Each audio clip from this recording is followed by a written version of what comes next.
So back to the game. Everything's done and alright. Well, so I can probably continue now, hopefully, for a longer while. Just gonna fill up here first before continuing on. Let's see what's not so good.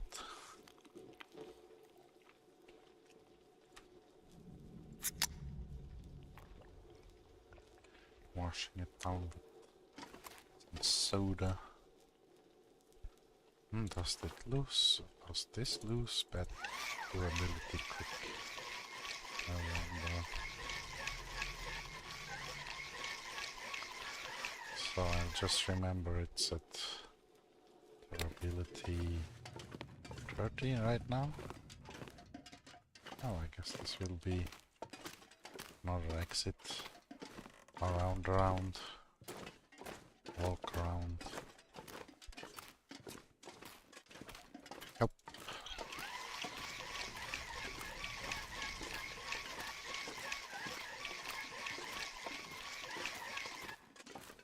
Just keep the battery filled.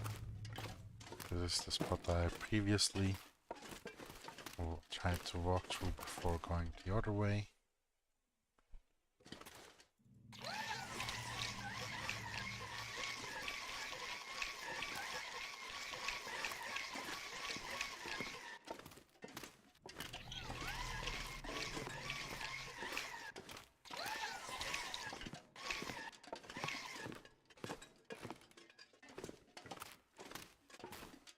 Kinda nice not having to worry about the wolves or bears ever going into the tunnels.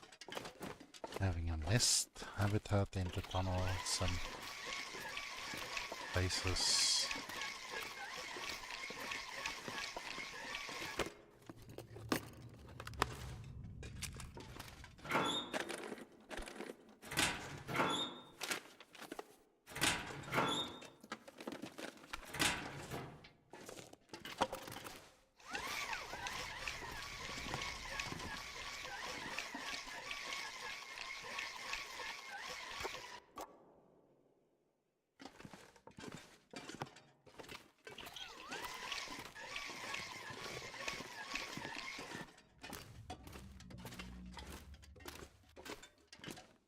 What's this? Blast zone, right? That's the warning here.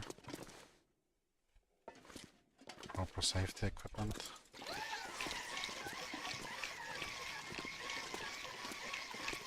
Or maybe it's stonefall warnings. Well, then let's try and be quick here. Bolt cutter is exactly what we needed. Could end up being useful.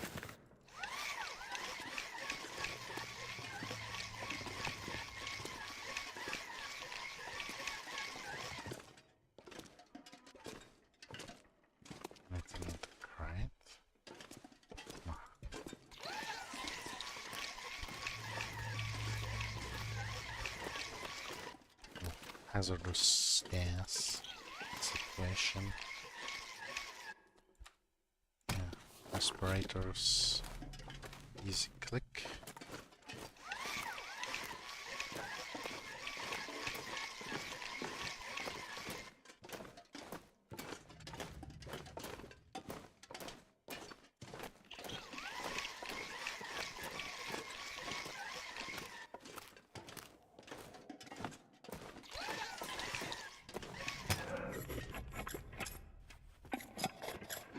Switching the canisters happens automatically. Nice to know. Come on, refill.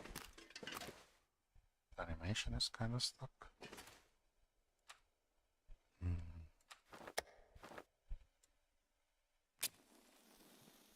Well, I won't wanna rely on this. But at least now it's fixed again. Oh, this is the other part that we peeked through before entering. proper level design, I guess.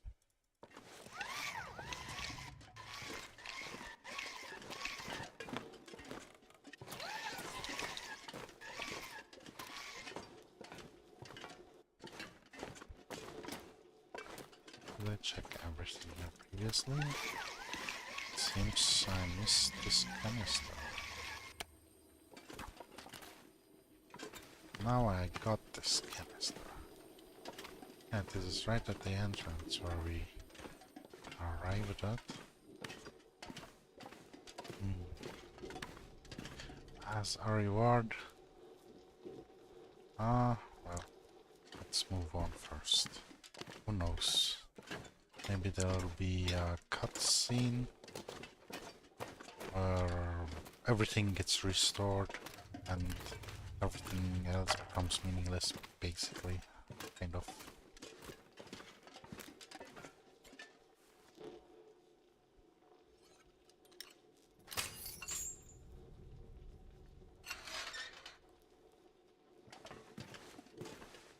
Ladies first? No?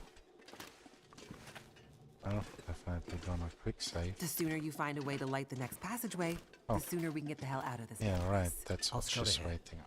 See what I can find. Wait a minute.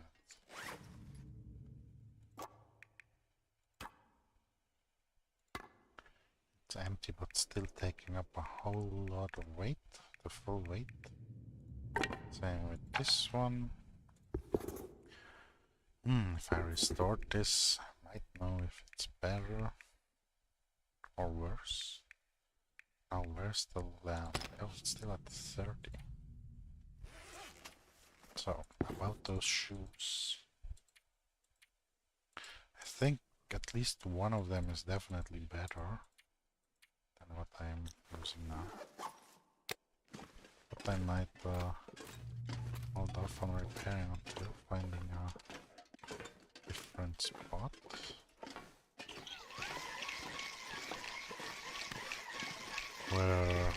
Where Jace feels more comfortable.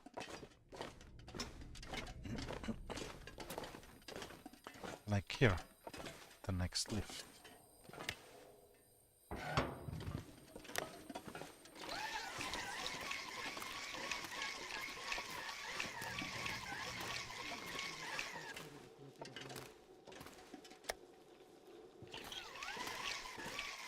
Elevator time, Jace.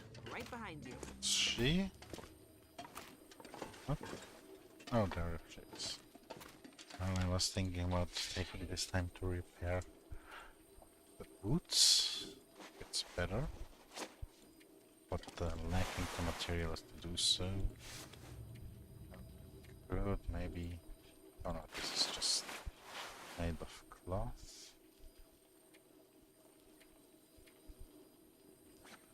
How about this one's better? Alright.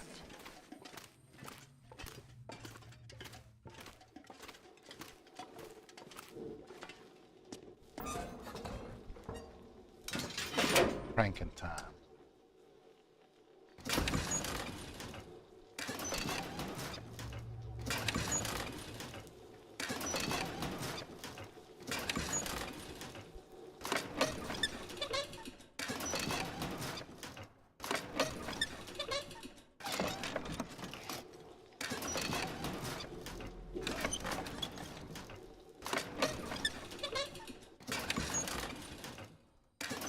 So, your research. What's it about? You know much about astrophysics? Not really. We're scanning for signals, gathering data. What for? I think it's better if Dr. Atwood explains it. Sounds mysterious. You could say that.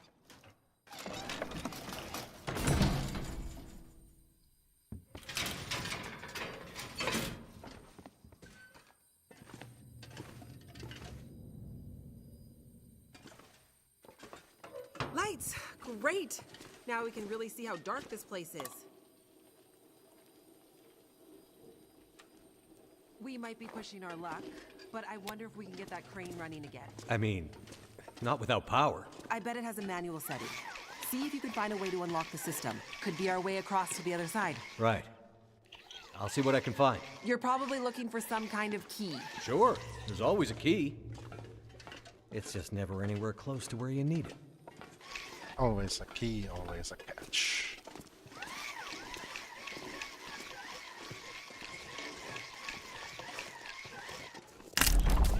Whoa!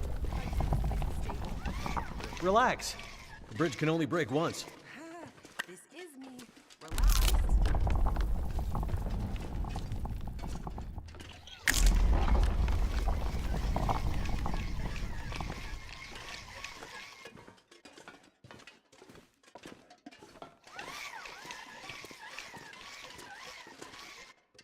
Any luck finding that key? Still looking.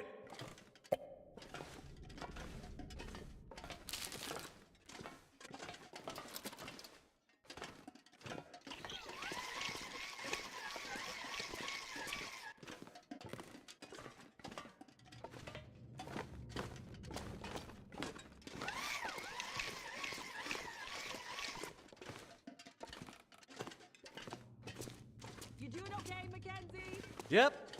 Keep talking. Hearing your voice is helping me orient myself in this confusing place.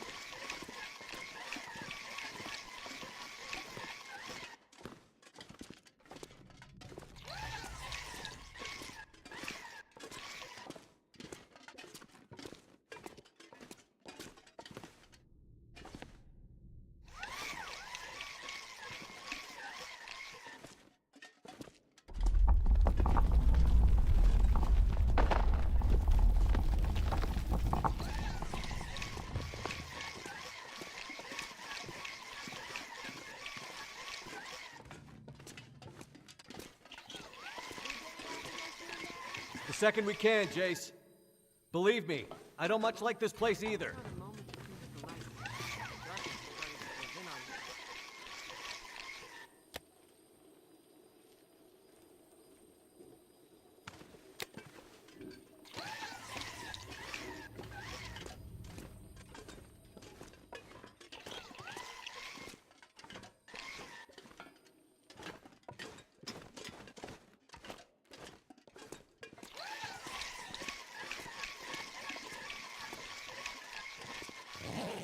Where's the good stuff?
Yeah, now we can better sprint like this.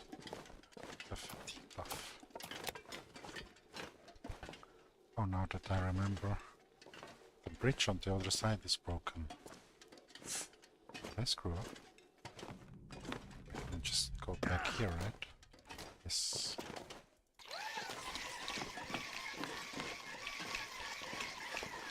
Then go this way to find the key, probably.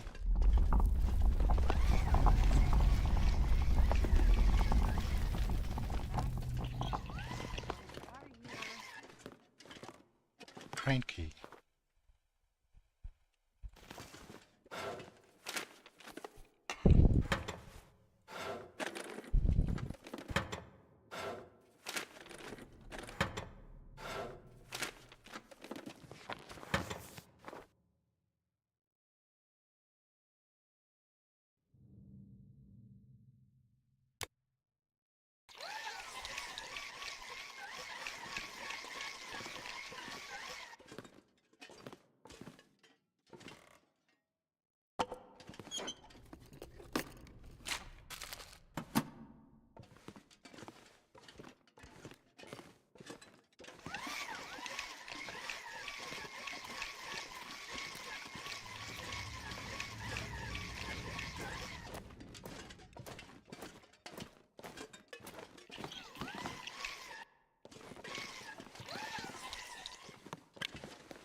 Great work, Mackenzie.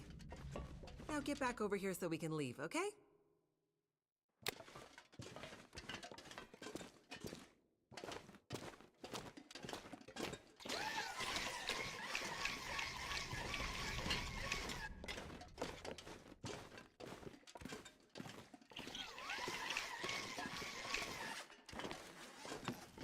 Great. You made it. Now it's all thanks to you. Get the hell out of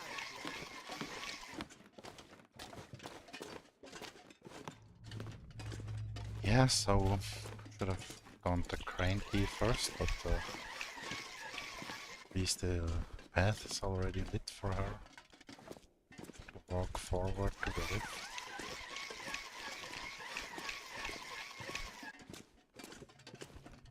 Now I just need to go here again.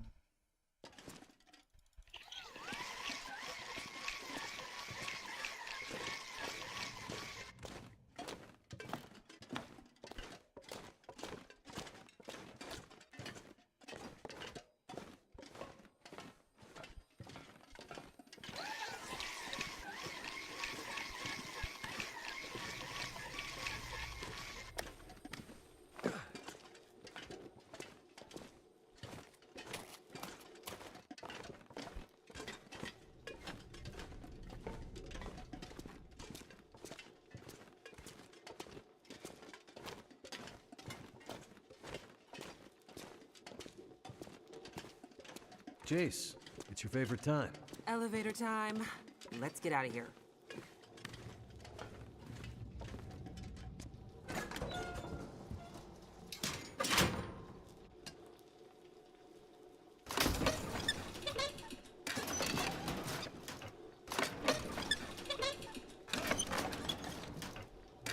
Before, when you asked about my research with Dr. Atwood, Yeah? I'm not trying to be evasive. It's just... It's okay, Jace. We're not all cut out to be astrophysicists. It's not that I don't think you can understand it. Sure. It's more that the research is a little... A little... Helium. It's a little fringe. Great. Paranormal. Let's just say it's not exactly going to get written up in the regular scientific journals. You have no idea what Dr. Atwood's doing up here, do you? I mean, mostly. Mostly? Yeah. Mostly. Oh, it opens on this side, right? Okay.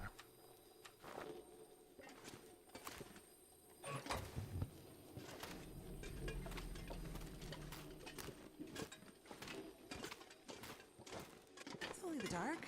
Nothing to be scared of. Wait, what was that?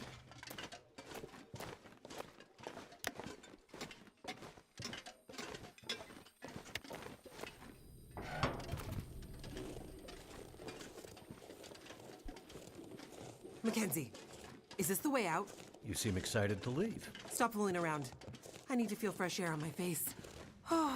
Just gotta get past this massive door. Didn't they warn that there was lots of Here, help me. storage Turn the stuff, other handle. supplies that the Right.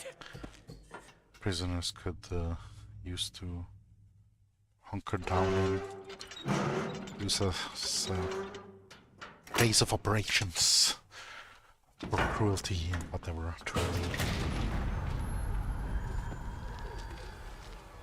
Maybe that would be another fitting RPG to try Get out the hell out of this place, after please. this, Right behind you. I think I can smell fresh air. you know, tyranny related. And then, what will it be? A cave-in or prisoners?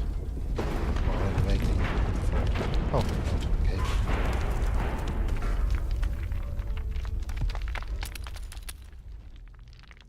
Well,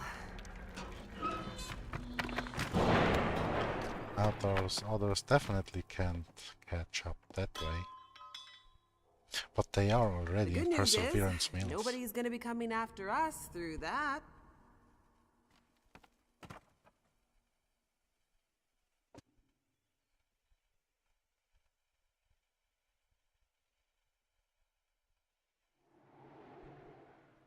Hours later. Mount Franklin, elevation 2,000 meters. There it is. 2 Home kilometers. sweet home. What the fuck is a kilometer? Feels more like the ends of the earth up here. We're above the tree line. The weather is unforgiving, but there's a peacefulness. Being this close to the ceiling of the world. Not words I'd have expected from a girl who grew up in the big city. Being up here does something to you. It makes everything seem less, somehow. Well, being away I from think I understand what you mean. the light pollution of the city, I hope looking we're up not at too the late. sky, it's really different. But yeah, only appreciate it if you've seen the difference.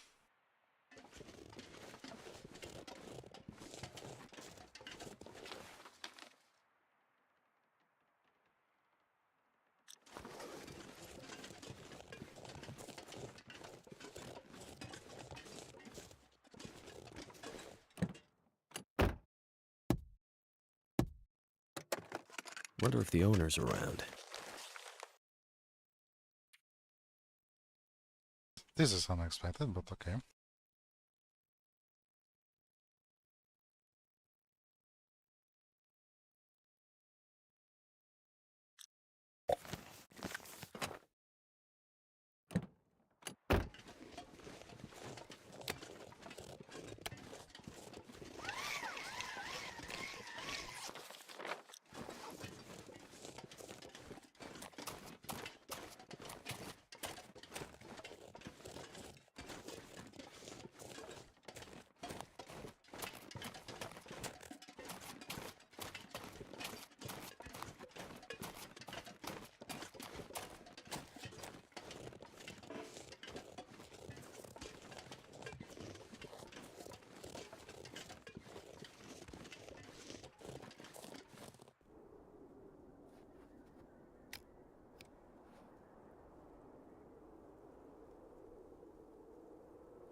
Maybe nobody's home.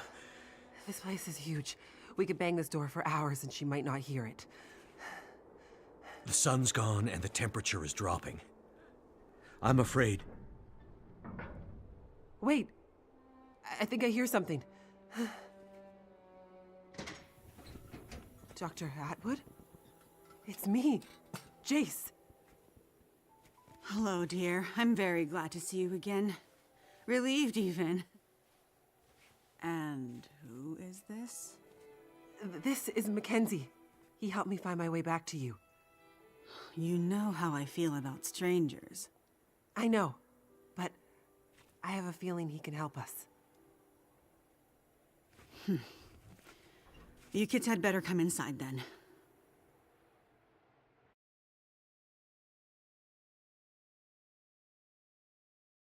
I need to drop something. What took you so long? I was starting to get worried.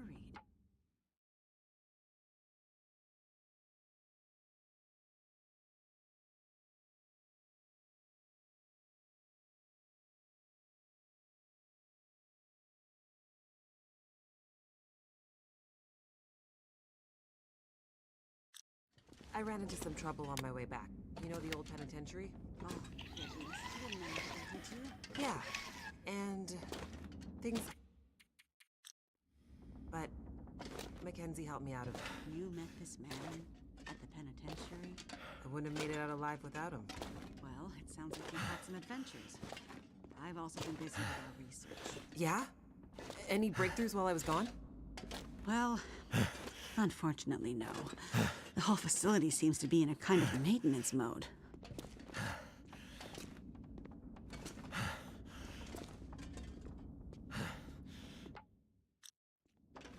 Did you manage to pull our data from the scope before the power died? Unfortunately not. That's what I need to talk to you about. But first, there's something I need to show you in my study.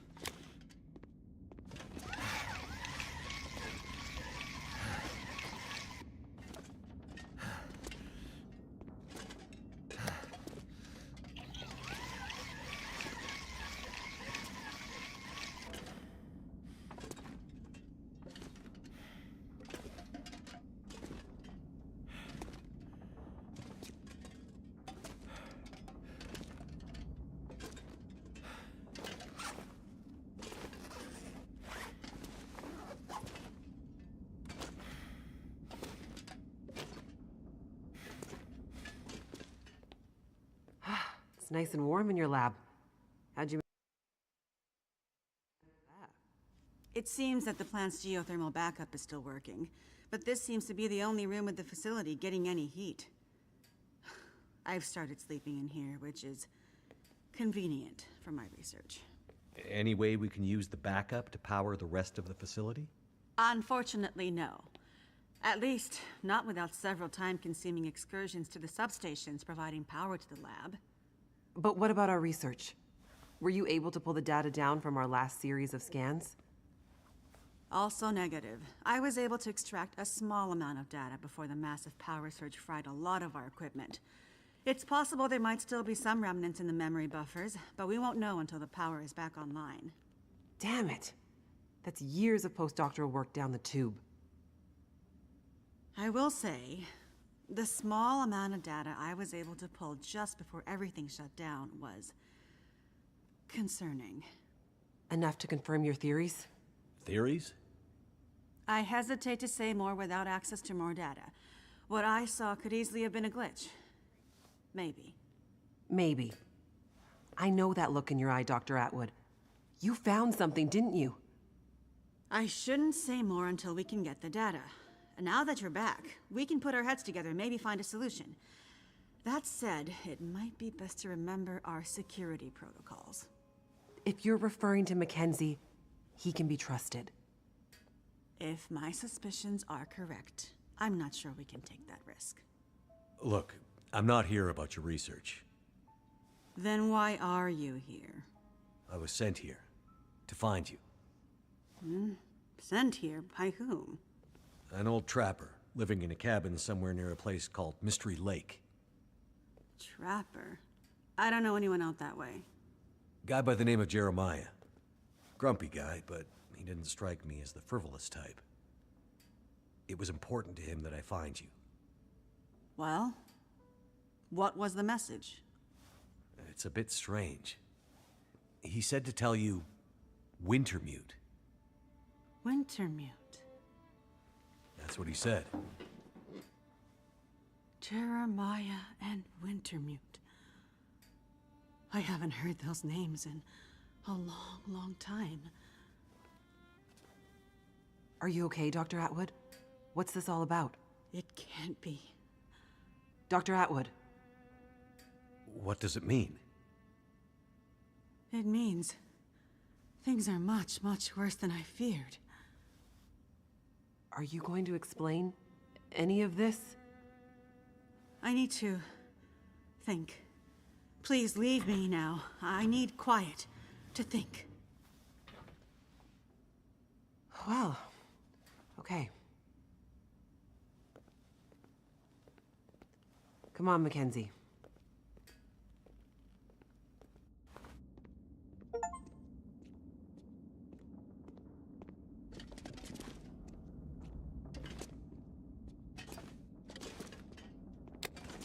When she gets like this, it might be days before she comes out of it. We may as well try to get some rest. I won't lie. It's been a while since I had a proper sleep. I hear you. My room's in the workers' quarters out this way. There's plenty of empty bunk rooms. Take your pick. I will do that. And a kitchen with food, if you're hungry. Thanks. I'll check it out.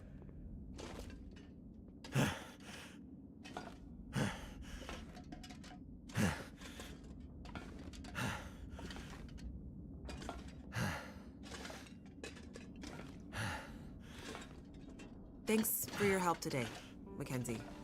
Not a problem. No, I mean it. I never would have made it through that mine without you. Or the prison. Or the logging camp. Or... Good night, Mackenzie. Night, Jace.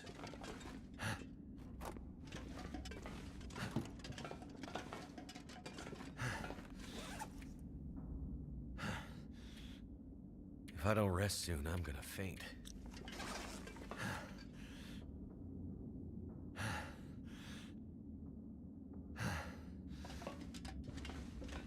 The past few days are really catching up on me.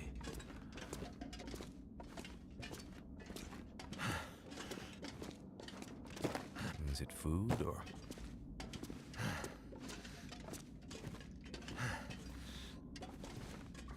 Whoa. I haven't seen that much food in... well, feels like years.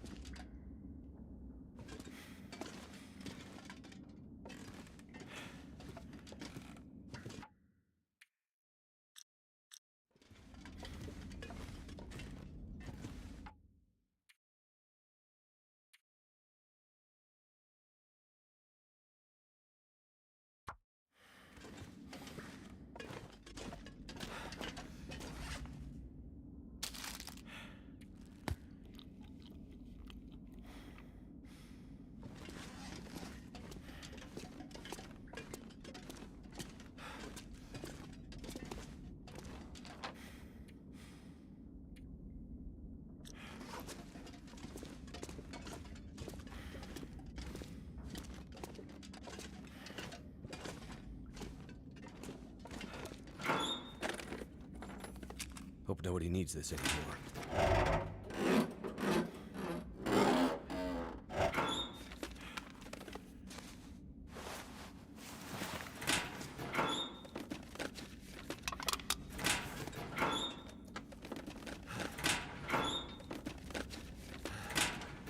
This pack is getting too heavy to carry.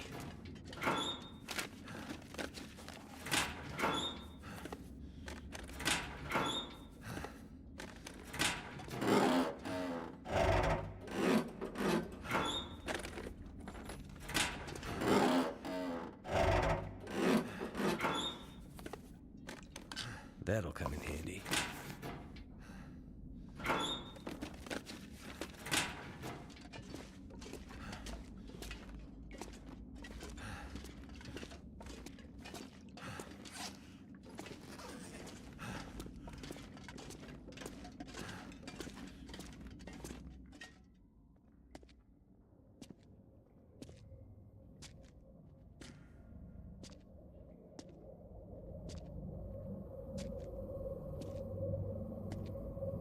It's getting worse. We have to do something. You said you'd help. You said you had something that could help her. Astrid, it's getting worse. You have to do something. You understand that better than anyone. Yes, I do. Find a way and get up here as soon as you can. I will. As soon as I can figure out how to... I'll find a way to get it to you. Have you asked Will? No. It's been years since we... I haven't asked him yet. We don't have time for this, Astrid. You need to do this, and soon. I will. I'll fix it. I promise I will get there. I'm afraid it's happening again, Astrid. I'm afraid we'll lose her this time. That's not gonna happen. Hurry, Astrid.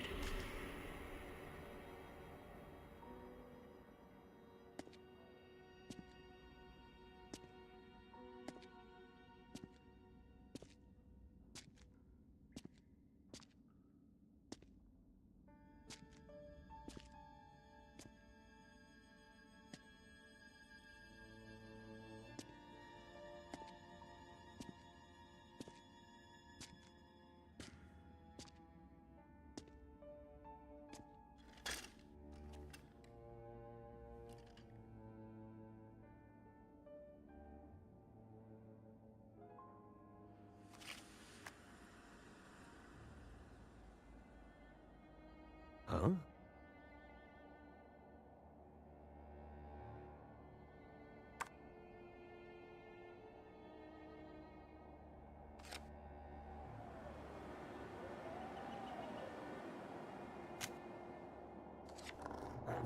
Well, don't worry. Yas, Queen. You'll be with her soon.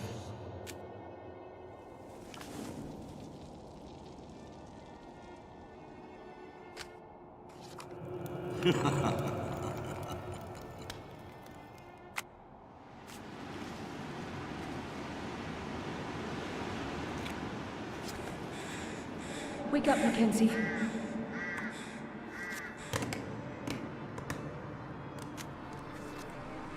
Wake up, Mackenzie.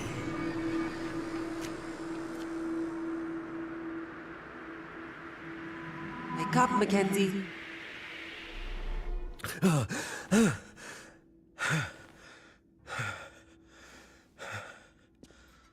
Good.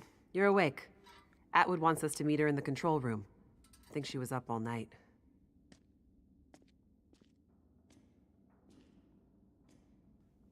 I have to get the hell out of here.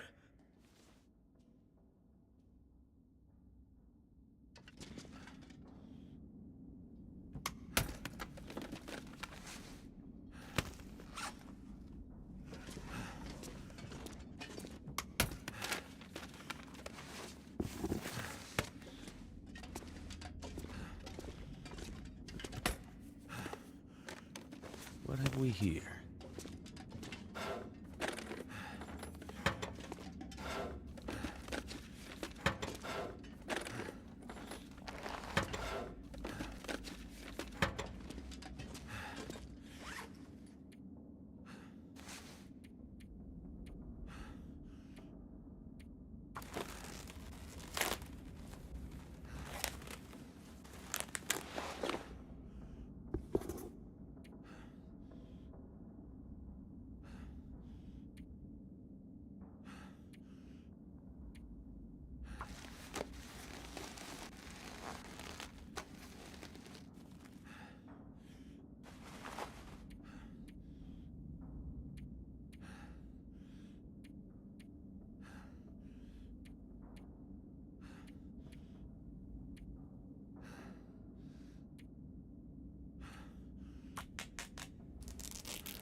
Excellent.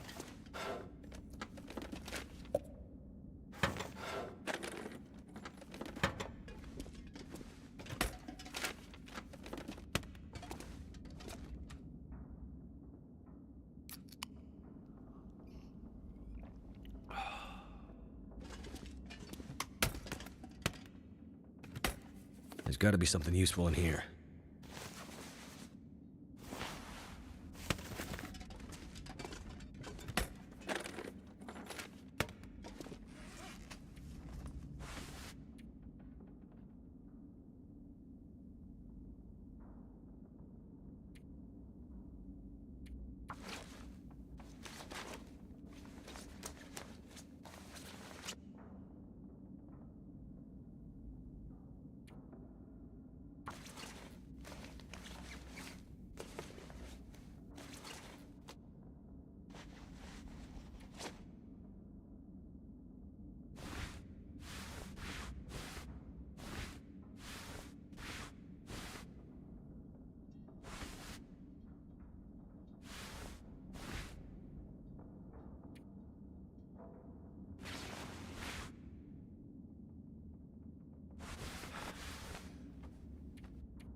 I could use this.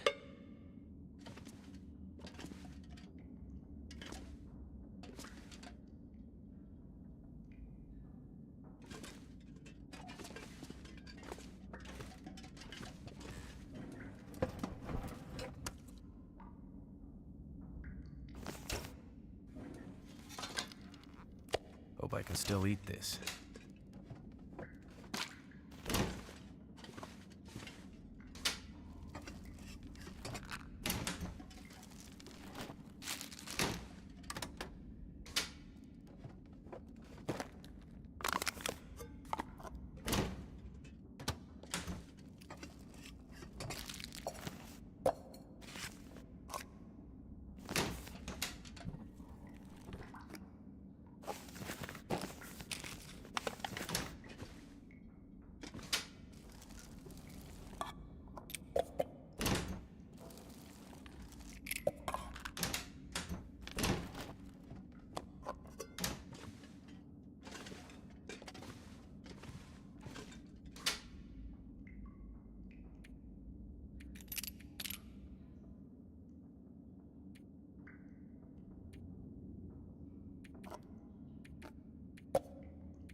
That's not the right way.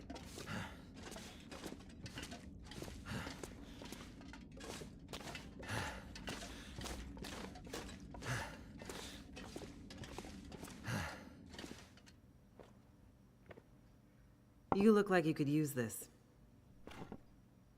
There isn't enough coffee in the world, believe me. Glad you could join us. It took me all night, but I think I figured out how we might be able to retrieve the data in the memory buffers. It's risky, but I don't think we have a choice. I would love to help, but there's a place I gotta be. I delivered your message. I got Jace back to you. My work here is done. There are other people who need me. Listen, Mackenzie, is it? I'm not a trusting person by nature. But if John trusted you with his message, John? you know him as Jeremiah. Oh, so you do know him? Yes, it's a long story. Suffice to say that if John trusted you, I will also be forced to trust you. Like I said, I have stuff to do, so don't feel obligated to include me. Mr. Mackenzie. Just Mackenzie. Mr. Mackenzie, whatever important thing you think you need to do, I promise you, it's not more important than this. This might be the most important thing anyone has ever done. I'm listening. I have an idea for how to retrieve our data from the memory buffers, but to do that, I need the power back online. Sounds like a tall order, given everything. Normally, I'd agree. But the Suzuki telescope was built with a very specific purpose in mind. It's electromagnetically shielded. Exactly. See, the whole reason this is up here is its location not only allows the telescope to broadcast and receive signals from space with almost unprecedented clarity. Like I said in the mine, why else would you build a radio telescope in such a remote location? But the area's geological and geothermal characteristics lend it some very unique attributes. Look, I'm not a scientist. Can you flip a switch? That I can do. Perfect. Look at this map. See these 3 black rectangles? Uh-huh. These are substations for the station's geothermal plant. I thought you said it was only enough to power the heat in your lab. Currently, yes, but the system was designed to power the whole facility. The project was mothballed several years ago, and only the small feeder line left open, which is what is heating us right now. But the main line was mostly operational when they shut it down. Okay. If we can get the full system back online, we might have enough power to fire up the mainframes and pull the memory from the buffers before... Before what? Before the memory gets wiped. Forever. So the only way to maybe retrieve the data is to possibly get the system going long enough to pull the data down, and if we fail to have perfect timing, the data, my life's work, will be deleted. Forever. Our life's work. What do you need me to do? In each of the 3 substations, you should be able to find a bank of physical switches. They're currently in a kind of testing mode. Prime them and flip them to active. And, with any luck, we'll have power. Okay. Sounds easy enough.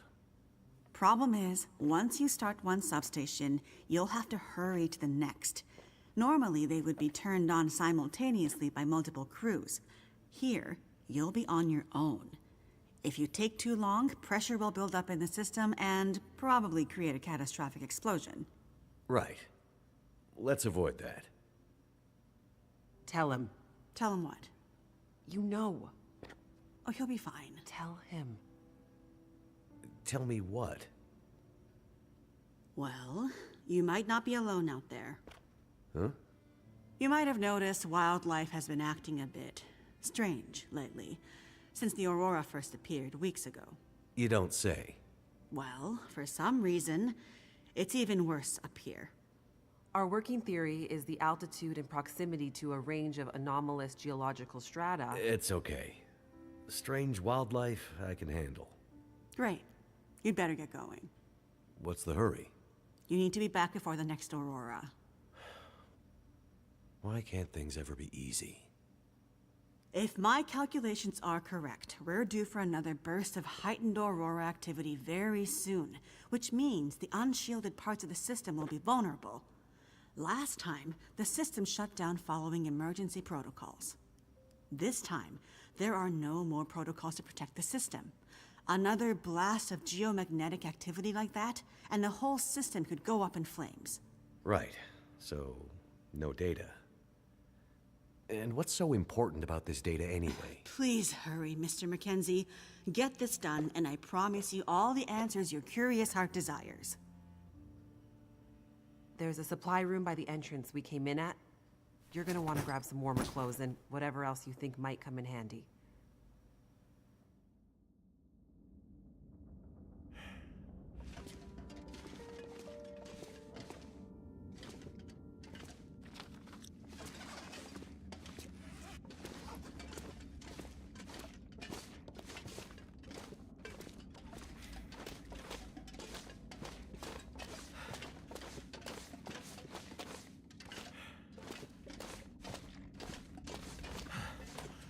This place is a bit of a maze.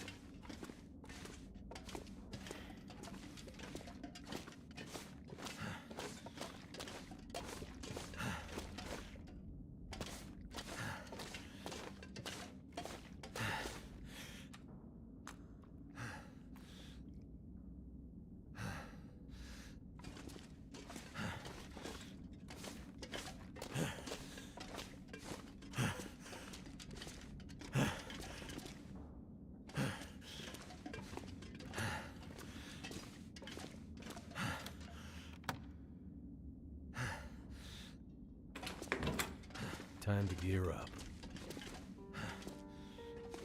This stuff will come in handy.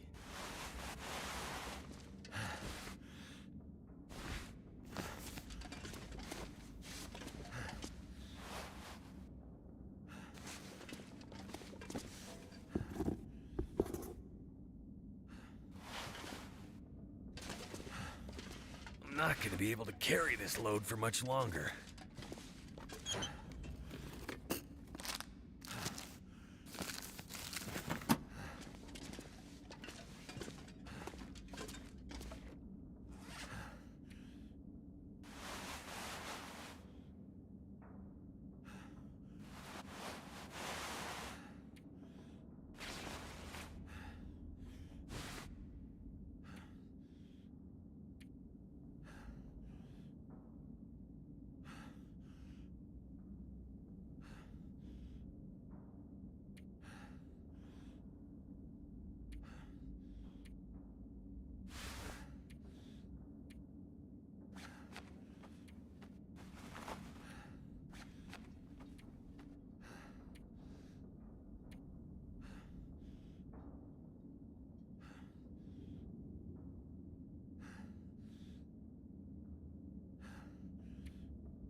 This'll come in handy.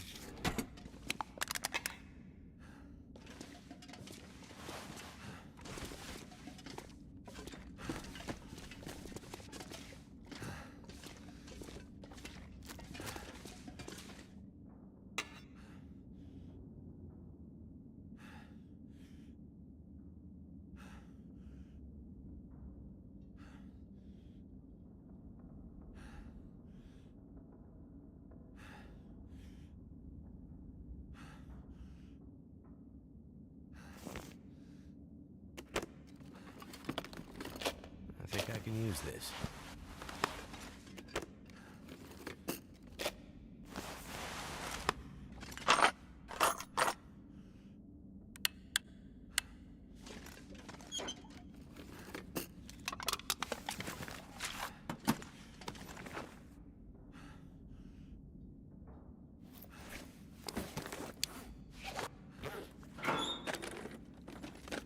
What have we here?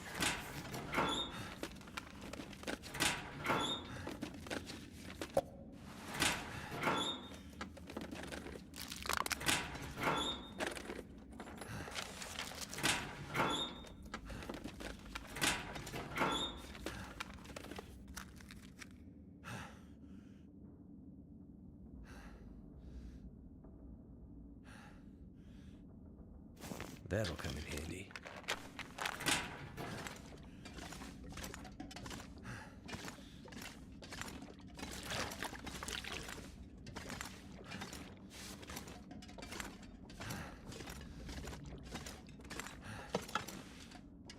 Just what I need. Better safe than sorry.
Is it food or...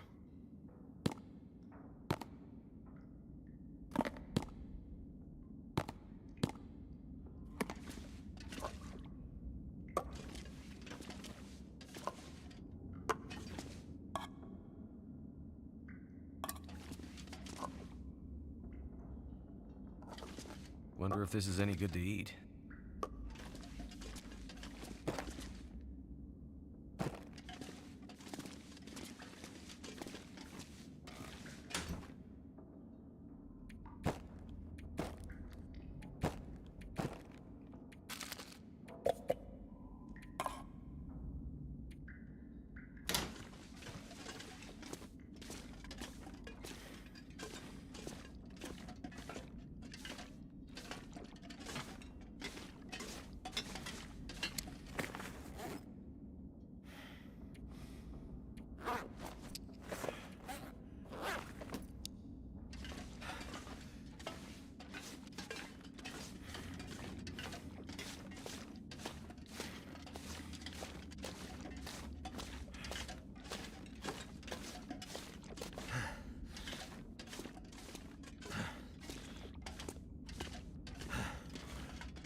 Too heavy.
This stuff will come in handy.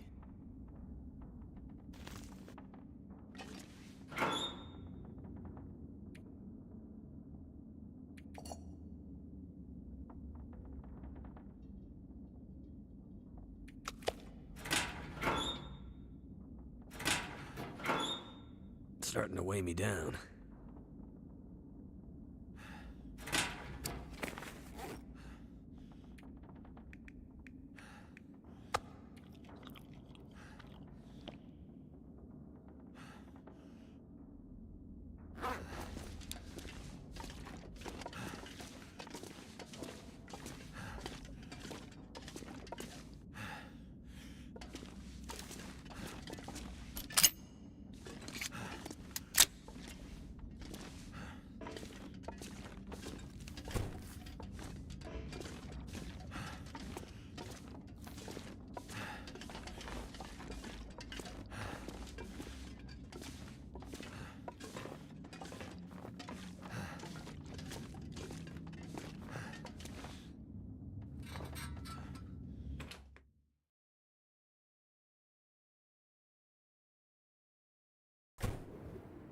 Be careful out there. Everything depends on you now. Oh. I'll be careful. Just come back, okay?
This gear's starting to slow me down.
Feels like a lot of gear.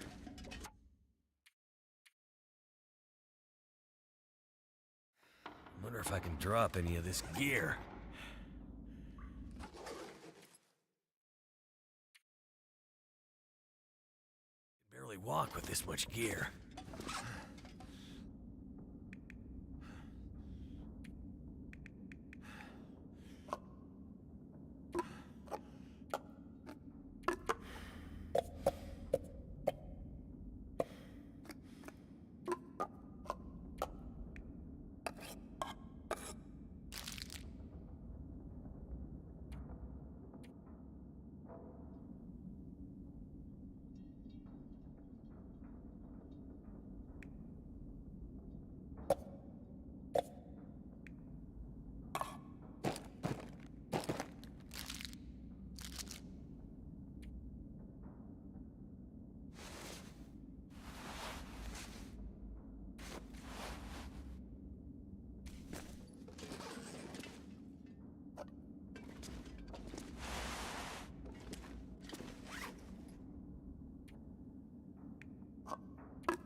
You look like you could use. There is. I got my door up.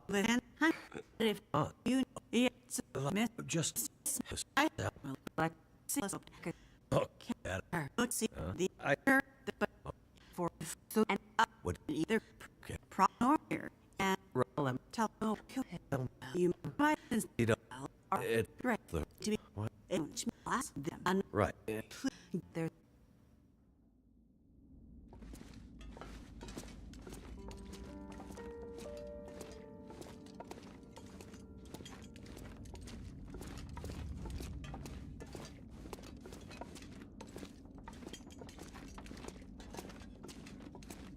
This place is a bit of a maze.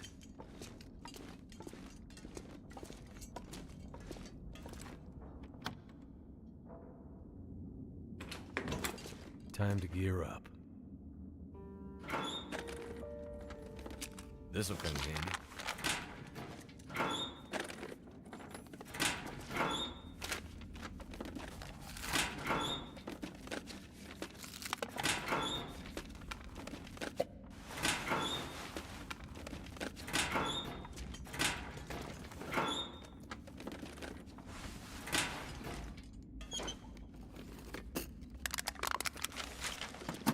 Finally.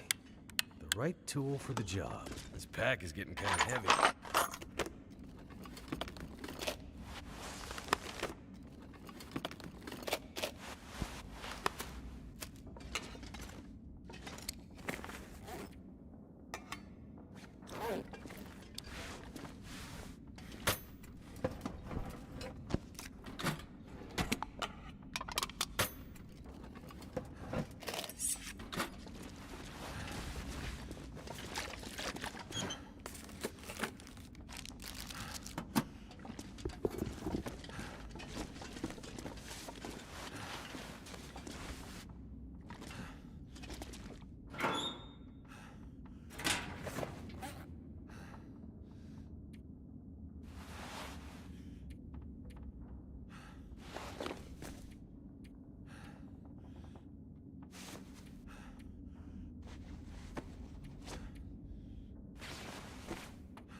This pack is getting too heavy to carry.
Something's gotta go.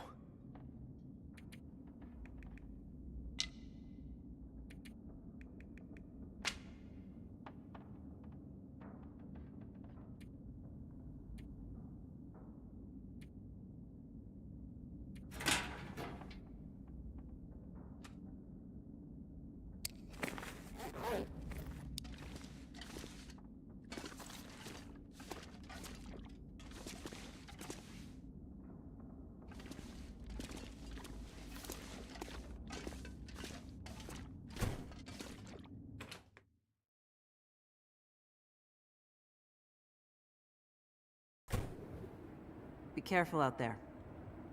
Everything depends on you now. Oh. I'll be careful. Just come back, okay? Converts. I'm gonna come. No, but never mind that. Thanks for the follow, Kate Joel.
This gear is slowing me down.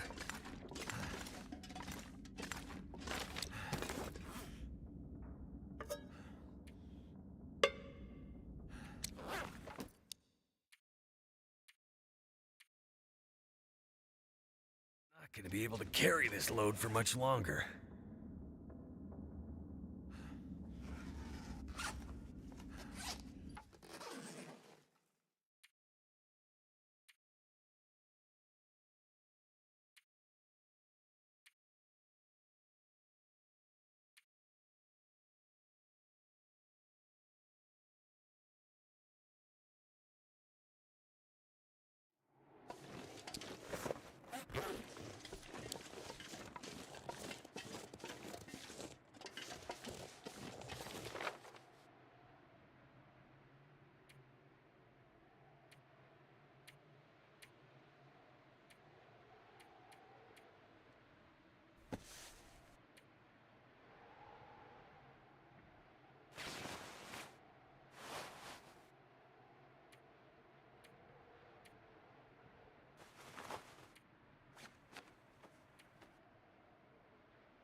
Get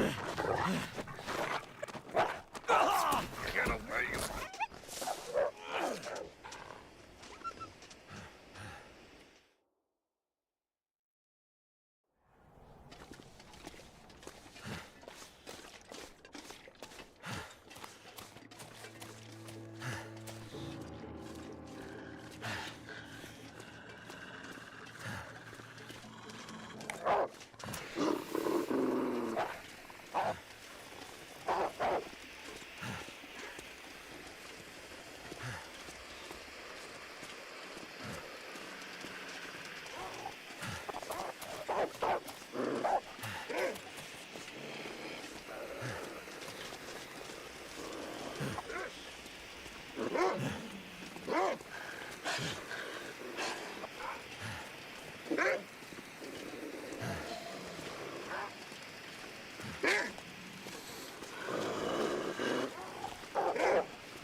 could end up being useful. Oh, my head.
I could use this.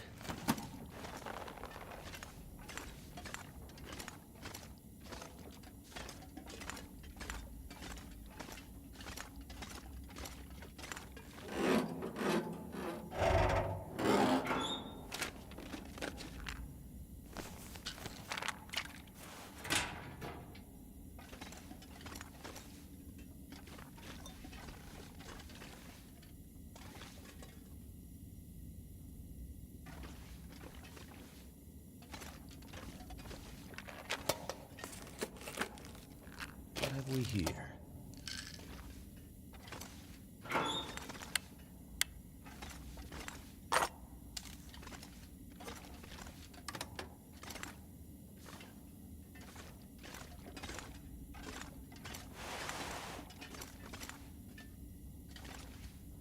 Too much stuff to carry.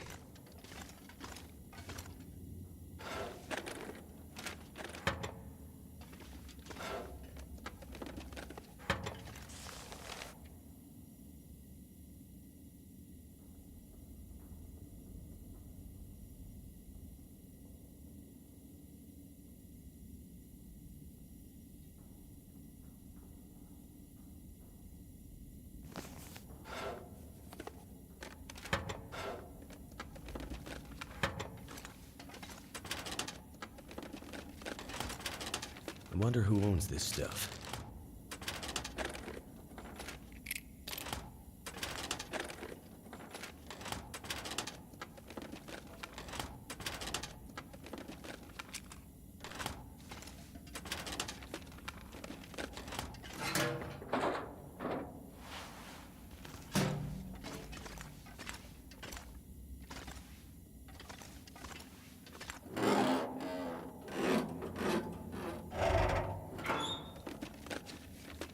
This stuff will come in handy.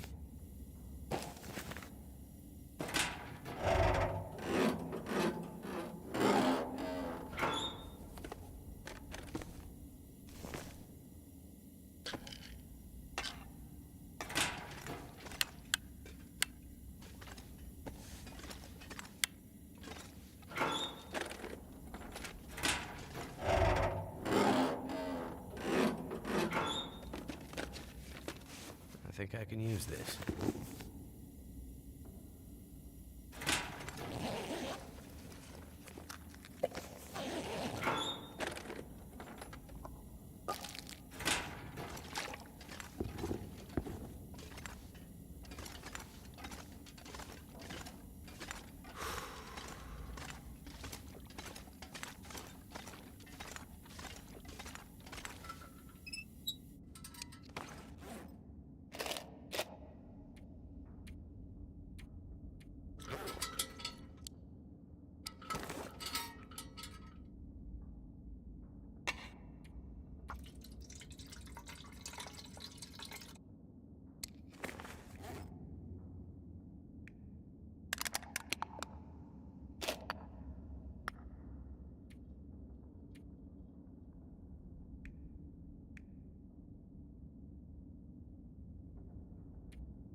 Thank goodness.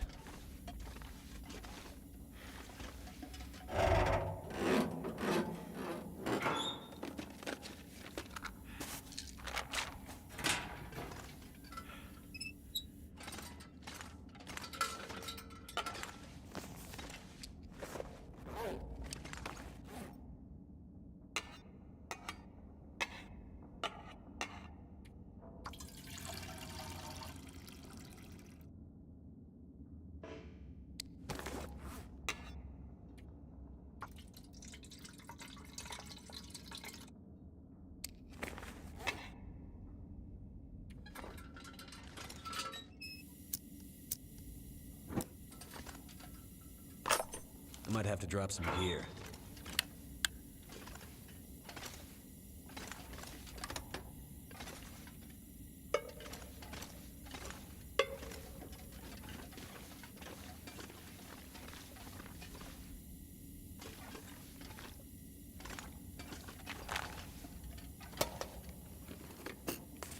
That'll come in handy.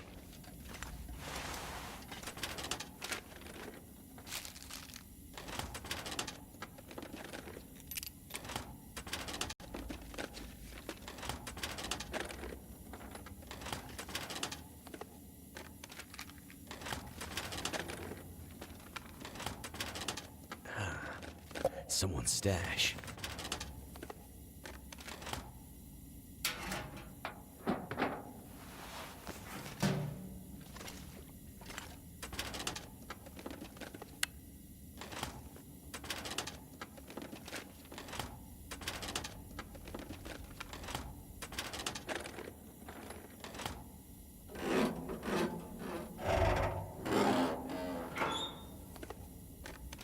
This'll come in handy.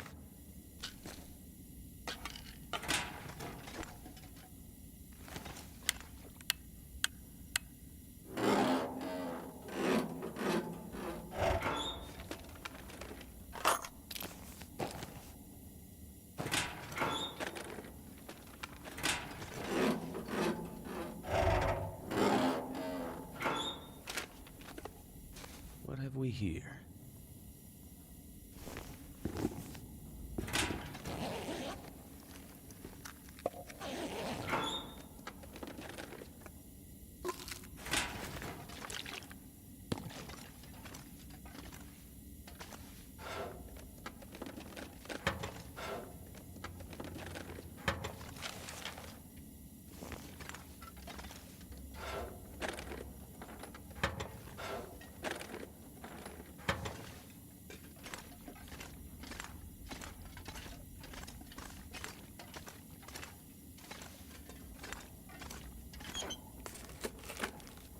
Hope nobody needs this anymore.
Hope that worked.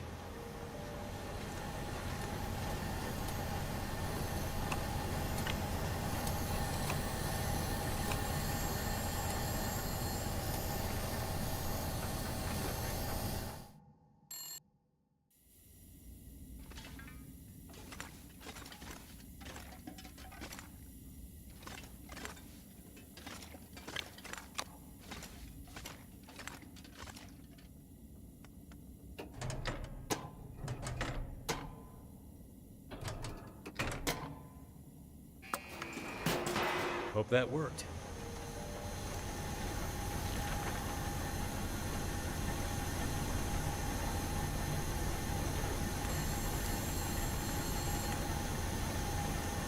That seems to have woken up a lot of bad stuff.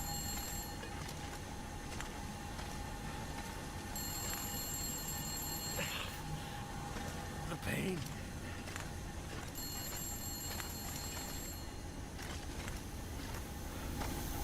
That seems to have woken up for a lot.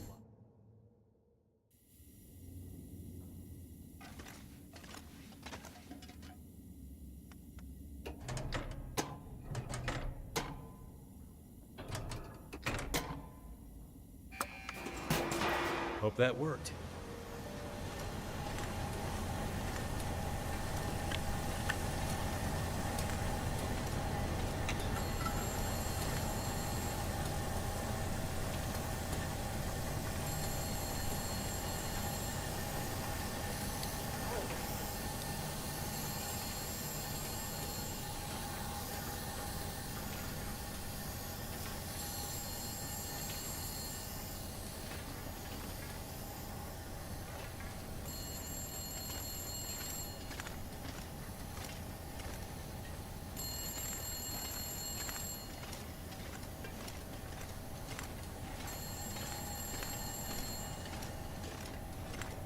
There's gotta be another way out of here.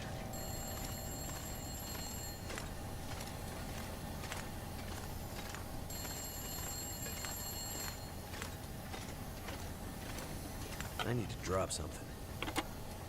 Hey, Mackenzie. Back to this phone thing, I see. Remind you of any prison in particular? Those were good times. What's up, Jace? Just saw the light for Substation 3 go green on my board. Nice work. Wanted to check in and see how you're doing. It's slow going. Lots of angry wildlife out here. Yeah, we tried to warn you. Yeah, we did. Okay, well, be careful out there. I'll check in with you at the next substation. Will do.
Hope that worked.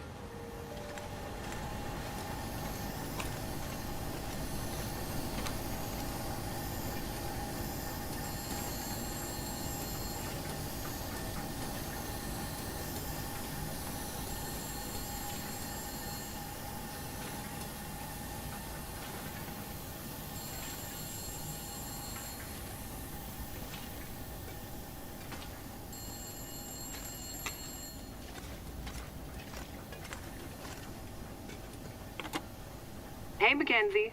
Back to this phone thing, I see. Remind you of any prison in particular? Those were good times. What's up, Jace? Just saw the light for Substation 3 go green on my board. Nice work. Wanted to check in and see how you're doing. It's slow going. Lots of angry wildlife out here. Yeah, we tried to warn you. Yeah, you did. Okay, well, be careful out there. I'll check in with you at the next substation. Will do.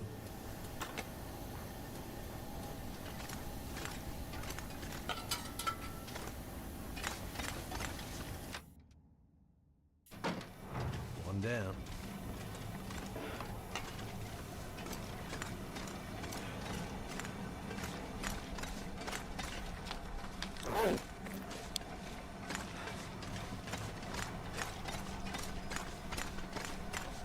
Looks like steam's starting to come out of the pipes.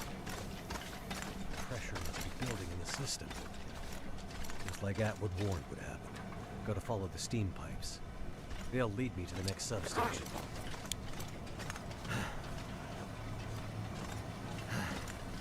Gotta find my way past this mess.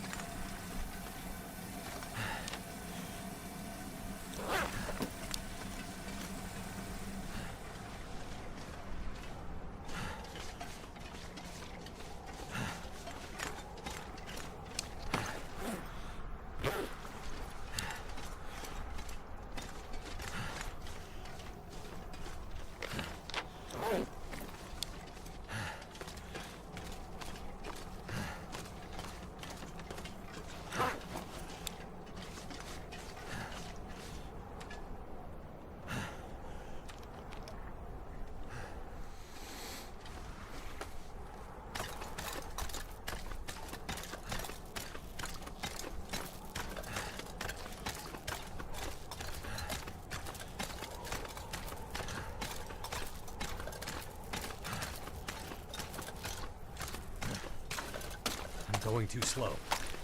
I'm gonna run out of time.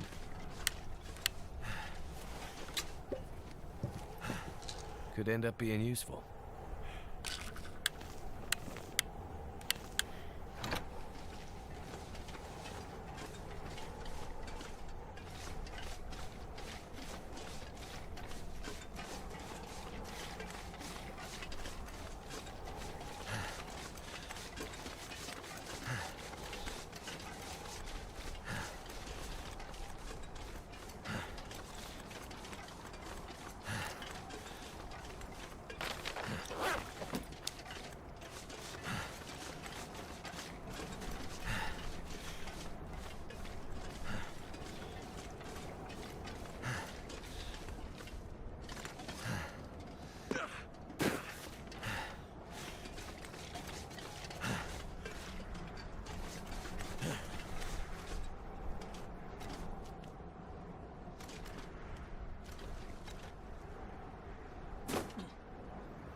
I need to lay down.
Something's making me feel tired.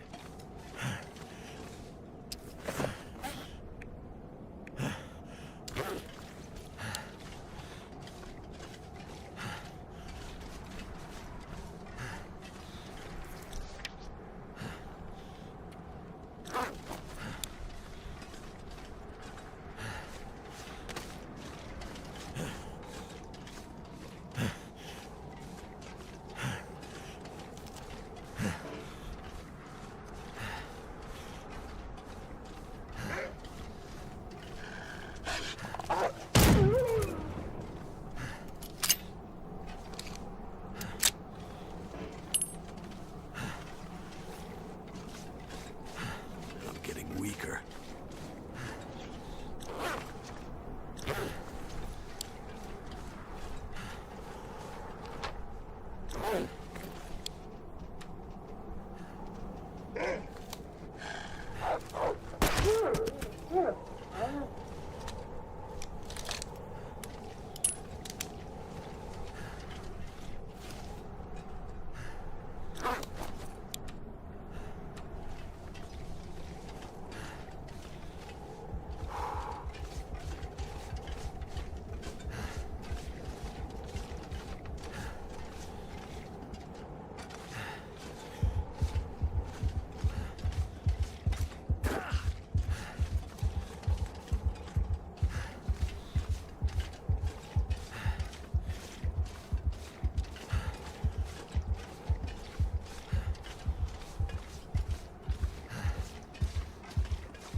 Something's making me feel really tired.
asleep right here.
I'm gonna have to leave something behind.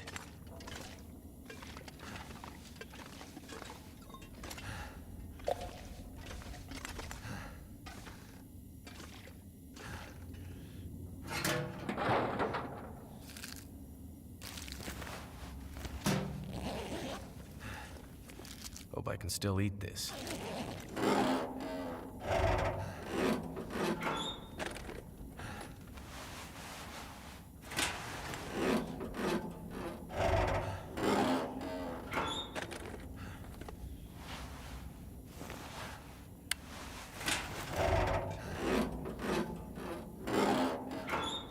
Where's the good stuff?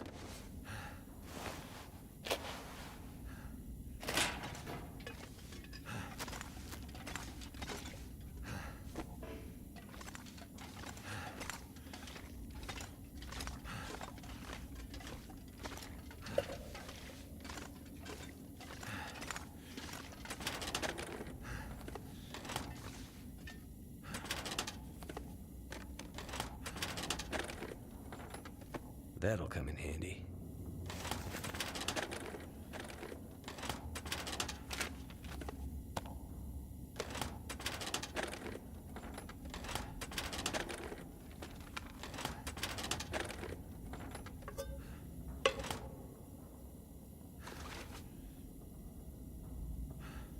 It's starting to weigh me down.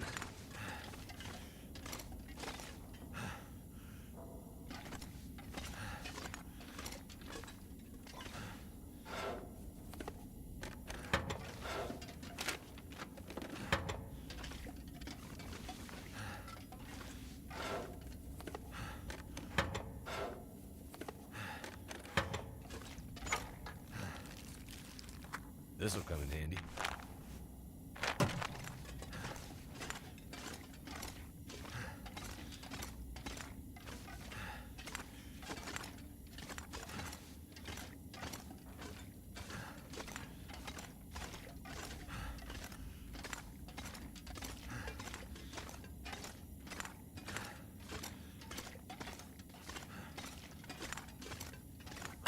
I think I can use this.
Hope nobody needs this anymore.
primed and activated.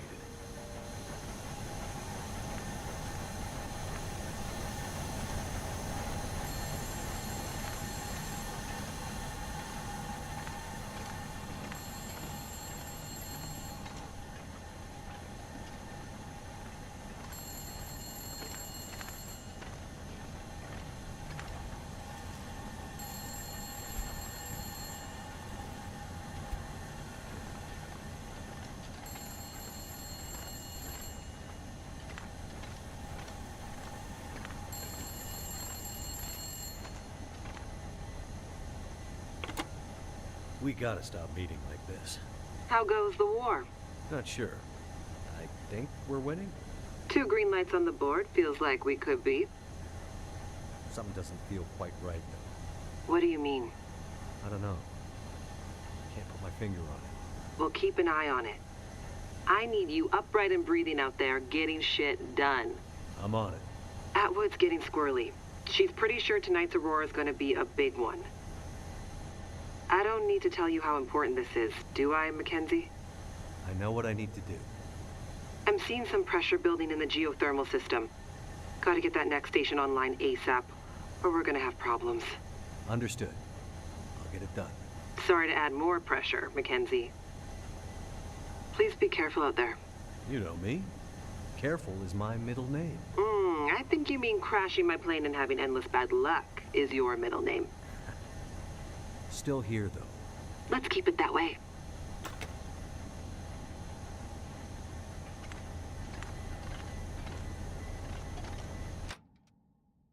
This pack is getting kind of heavy. It's starting to get dark.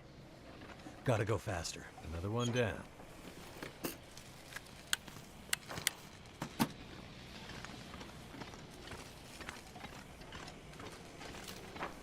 What the hell is that glowing stuff? It's like the Aurora. On the ground.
I'm not sure I can carry much more.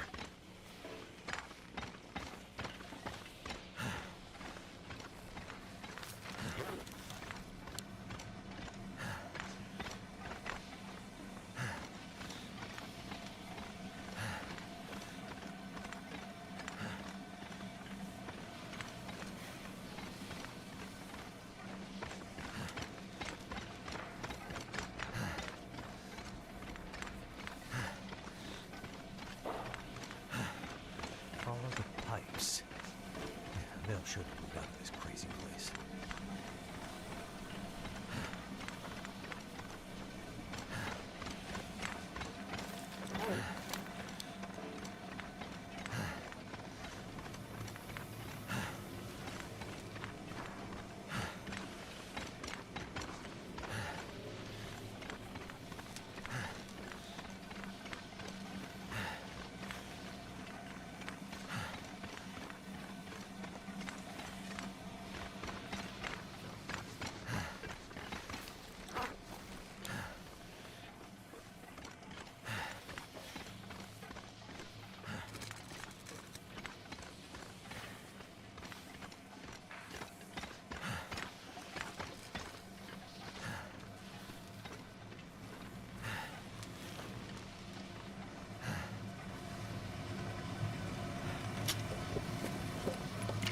Stuff will come in handy.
It's almost like I'm stuck in the crazy mountains.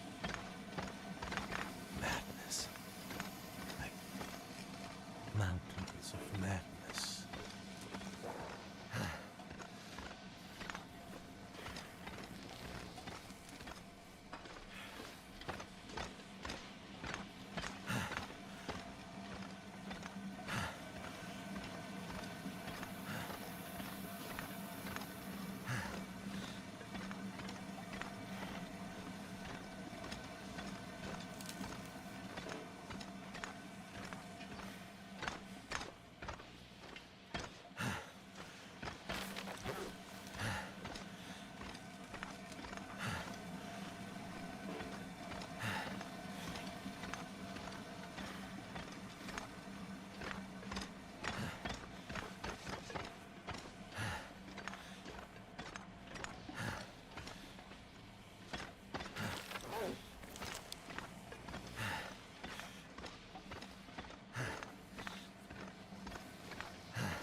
Wonder if the owner's around.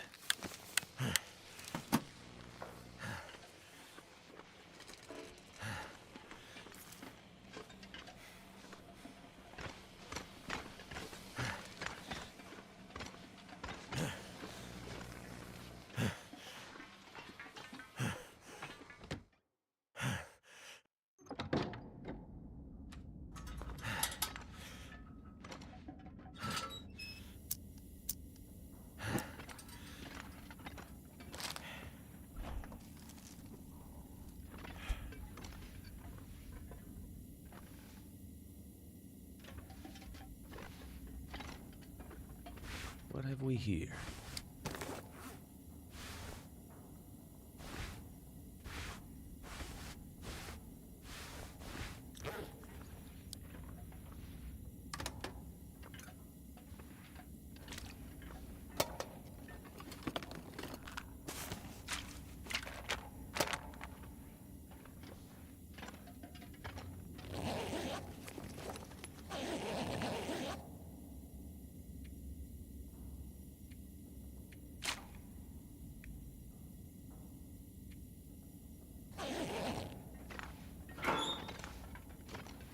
Let's hope I never have to use this on anyone.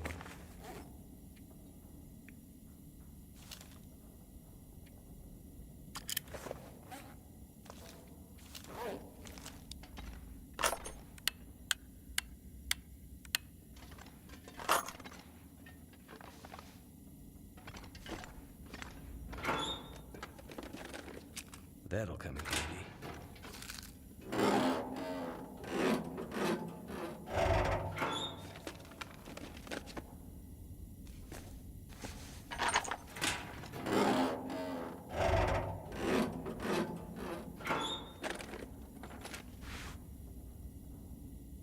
Could end up being useful.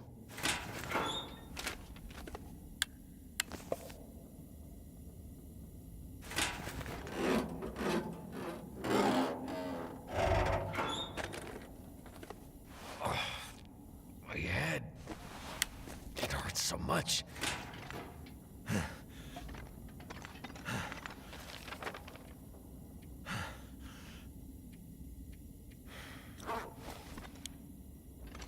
I could use this.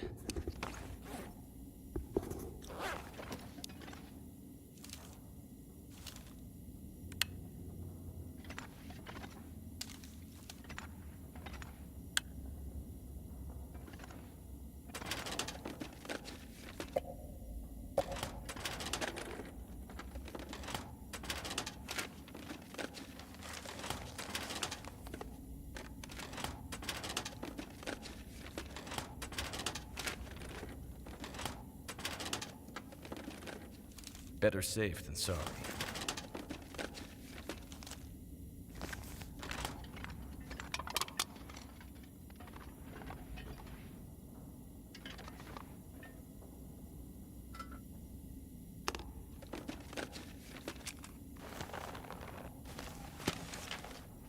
Something's gotta go.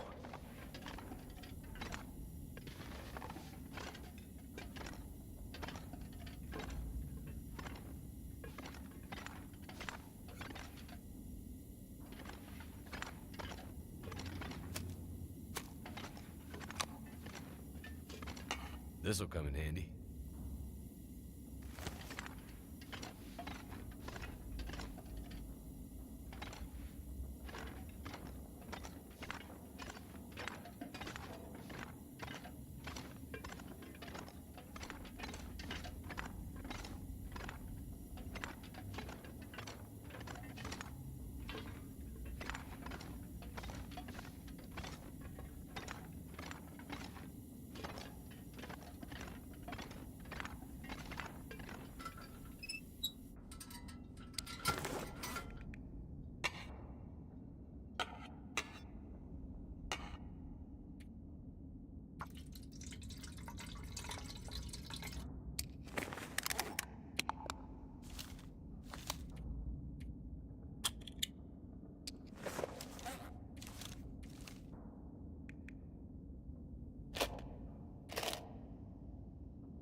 That's the last of them.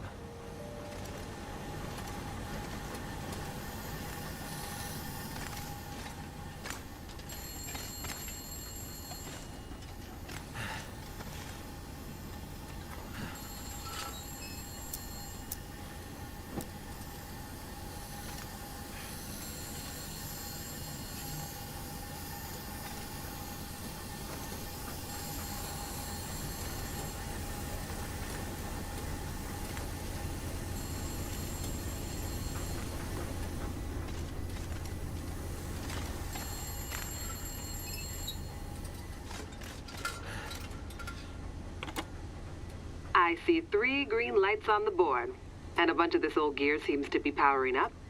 Good news. How's it looking out there? I think I've seen the worst of it. The pressure in the system seems to have dissipated, so that's one less thing to worry about. Great news. How we're at with preparations coming? She's in heaven. Haven't been able to get a word in edgewise since the power came back online. She's been running from system to system, and I am just trying to stay out of her way. All right. Let's hope her plan works. Tell that man to stop fooling around and get back here on the double. I gotta go. If the big Aurora appears before we're ready... I remember. Your life's work down the tube. Exactly. Be careful out there, Mackenzie. And get back to us soon. I'm on my way.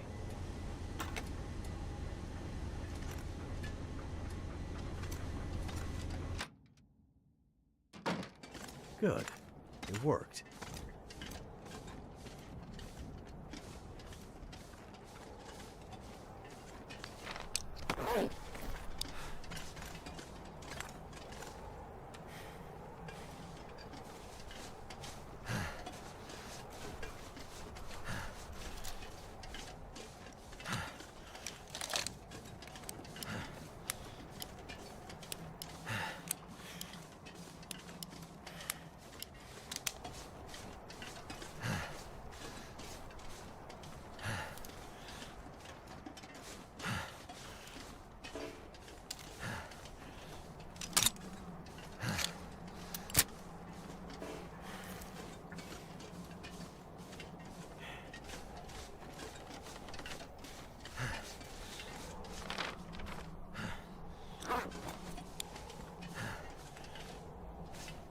The air tastes funny, like metal in my mouth.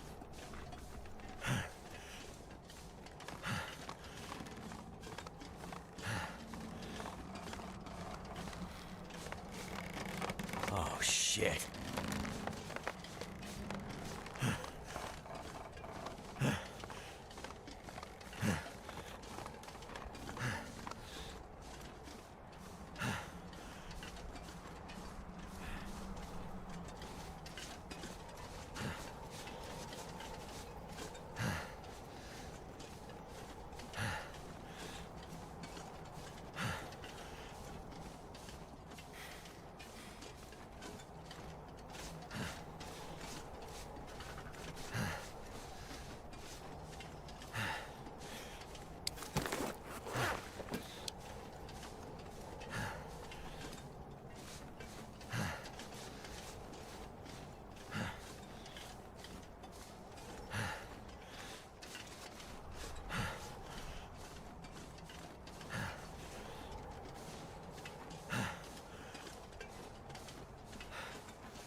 hell was that?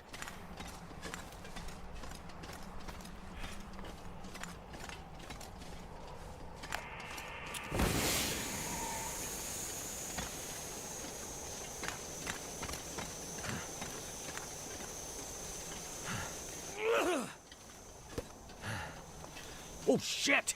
Is that what I think it is?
Wonder if I can drop any of this gear.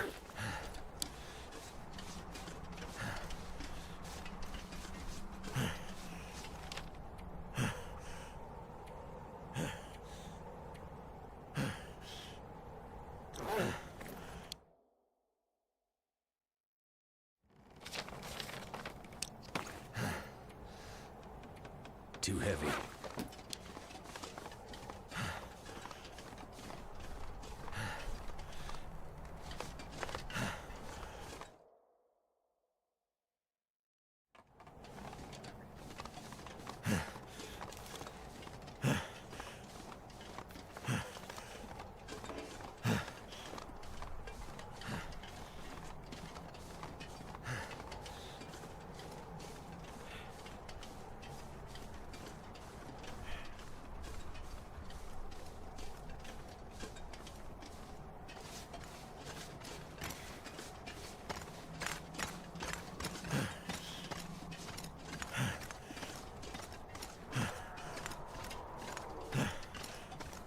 What the hell was that?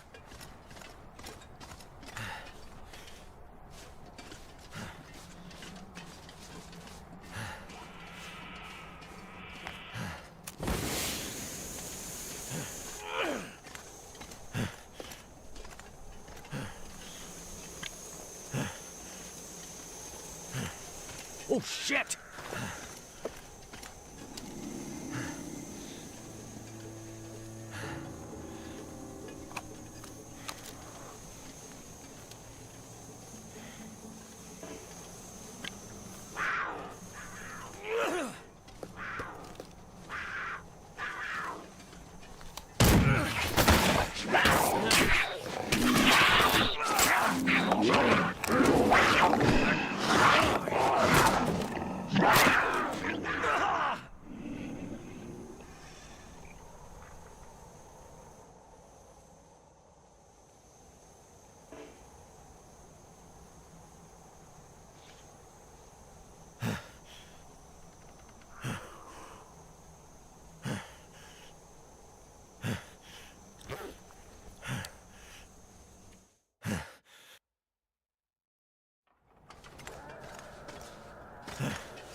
What the hell was that?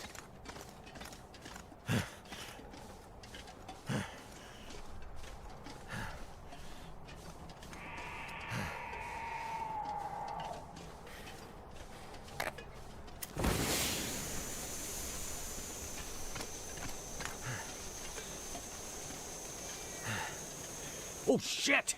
Is that what I think it is?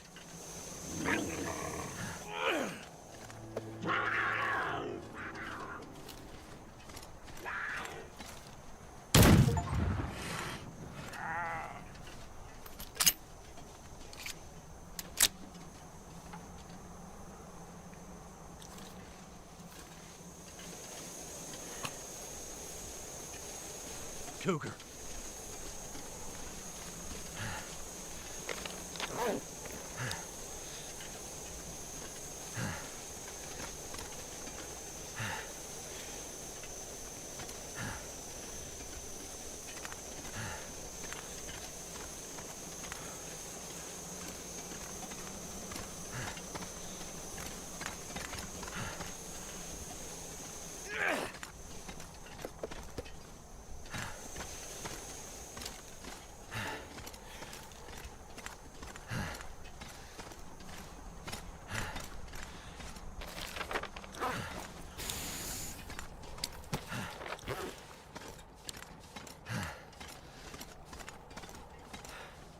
Now, gotta get back to Suzuki before it's too late.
I'm gonna have to leave something behind.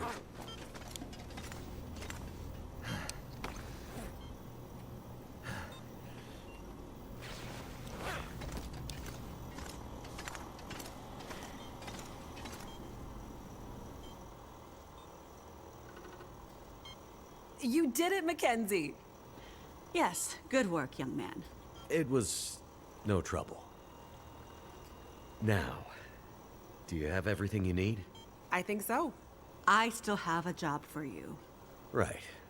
Please, accompany Jace up to... I can handle that alone, Dr. Atwood. He's already done enough.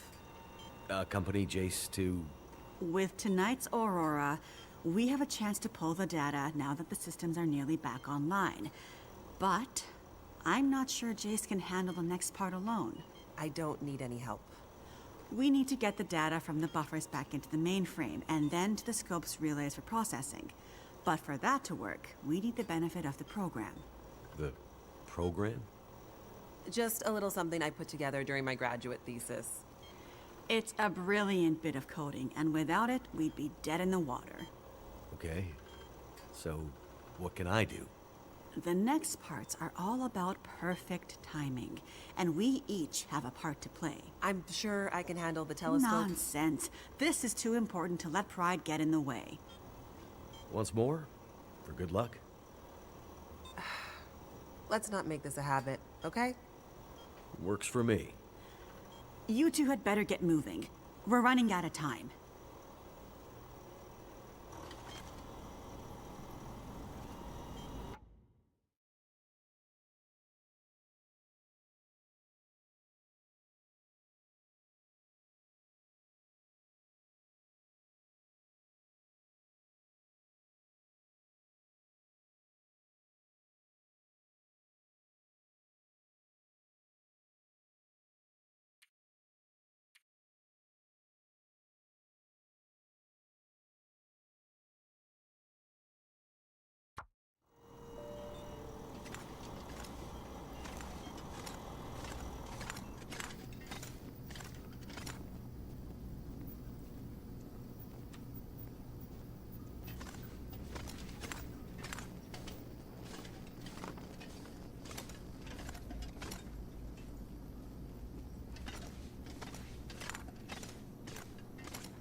Could they have built a more confusing space?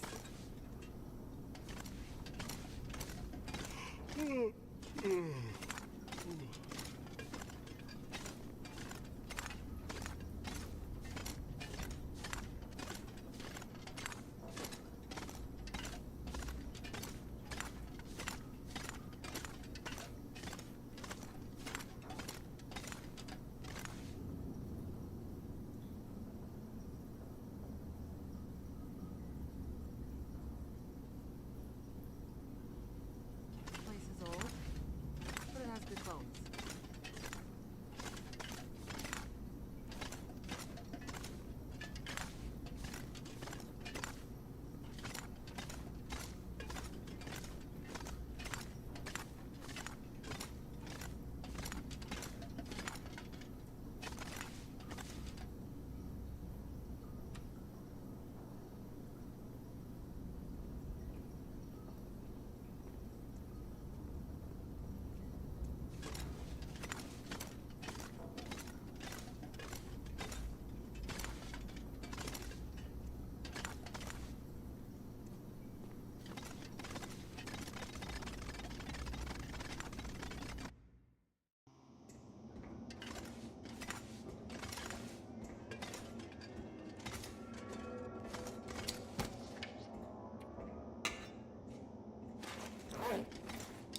Feels like the whole facility is slowly waking up.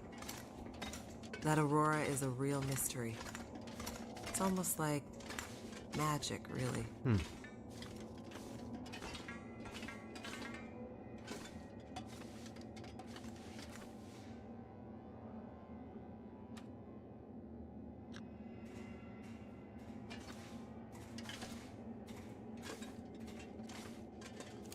Imagine the logistics involved in building this facility. Staggering.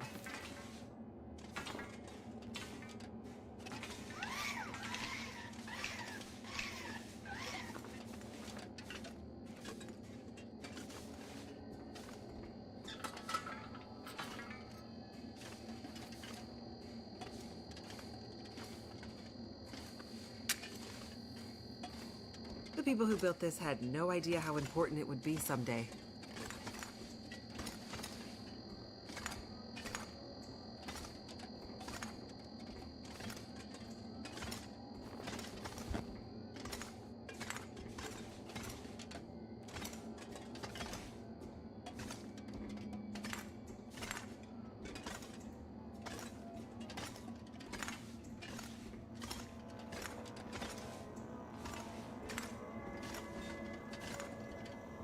Well, well, there she is, the Suzuki Radio Telescope. Isn't she beautiful? Lit up by the Aurora, no less. I've never seen it so bright. It's massive. Let's hope we're not too late.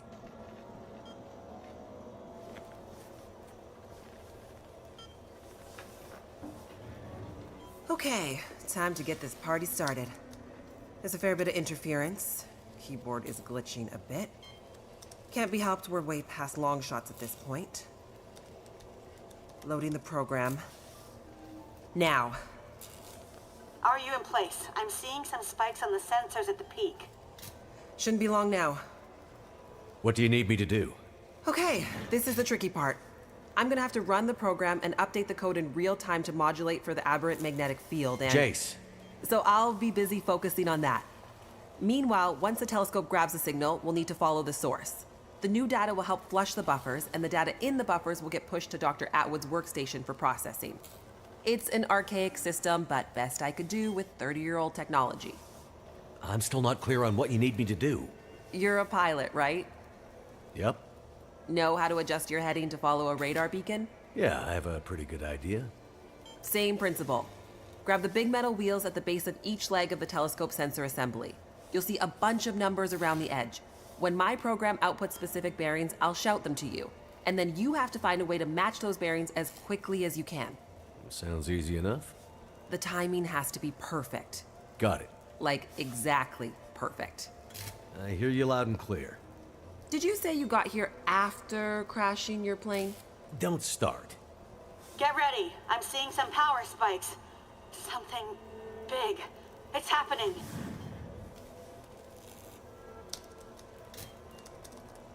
Get ready, Mackenzie.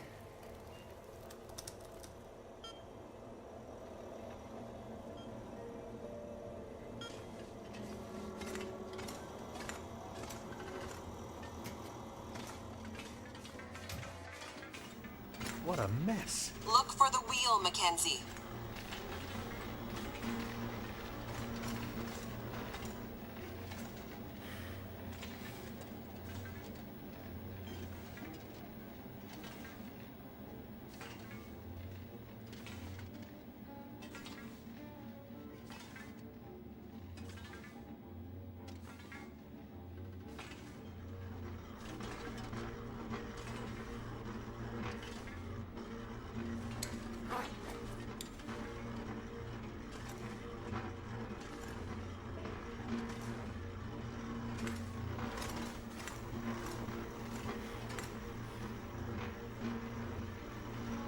Here we go, 141 degrees.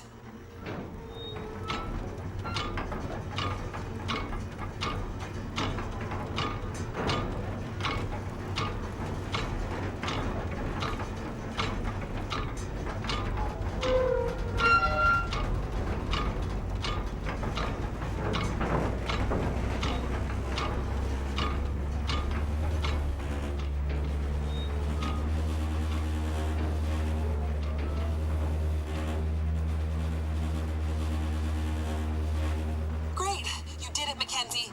Now get to the next one.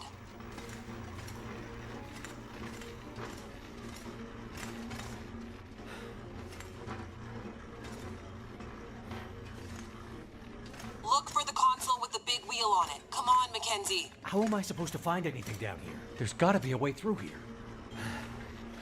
The dish is huge. That's it. We're getting close now. Keep going.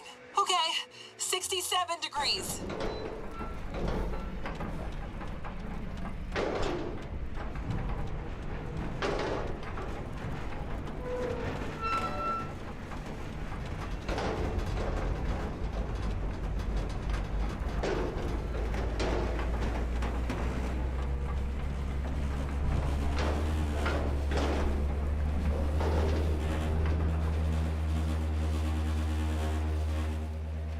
Jace?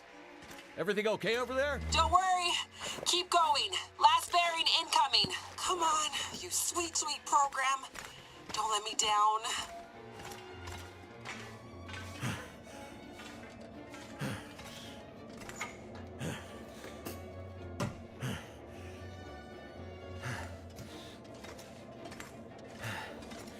"156, Mackenzie. Get to 156 before the whole thing blows."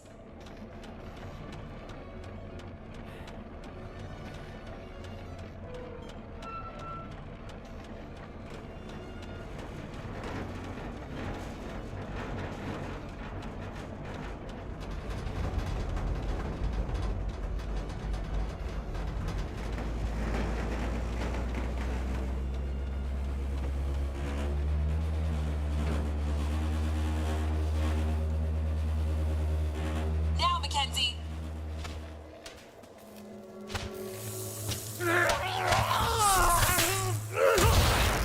Mackenzie!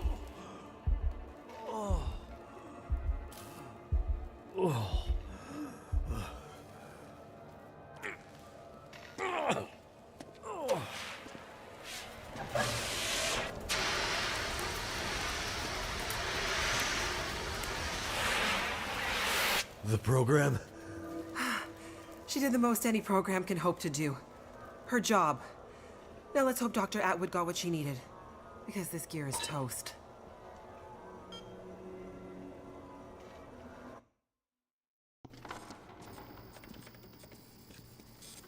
It's coming now.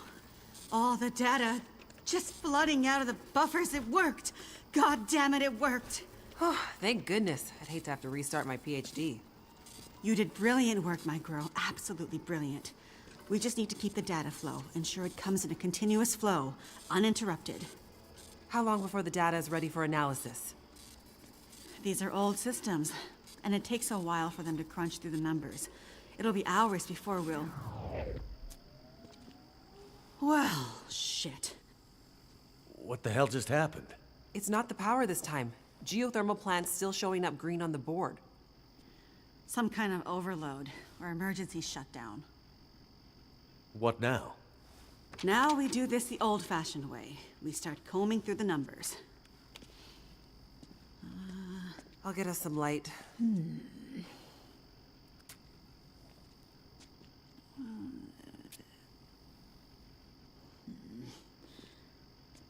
Do you see anything that would indicate the level of K-index we might expect to... Shush, girl. Let me read. Do you want me to grab a printout and Could it be a G10? Is there something I can do to... Aha! Here it is. Here it is. Yeah, there it is. What do you see? It can't be.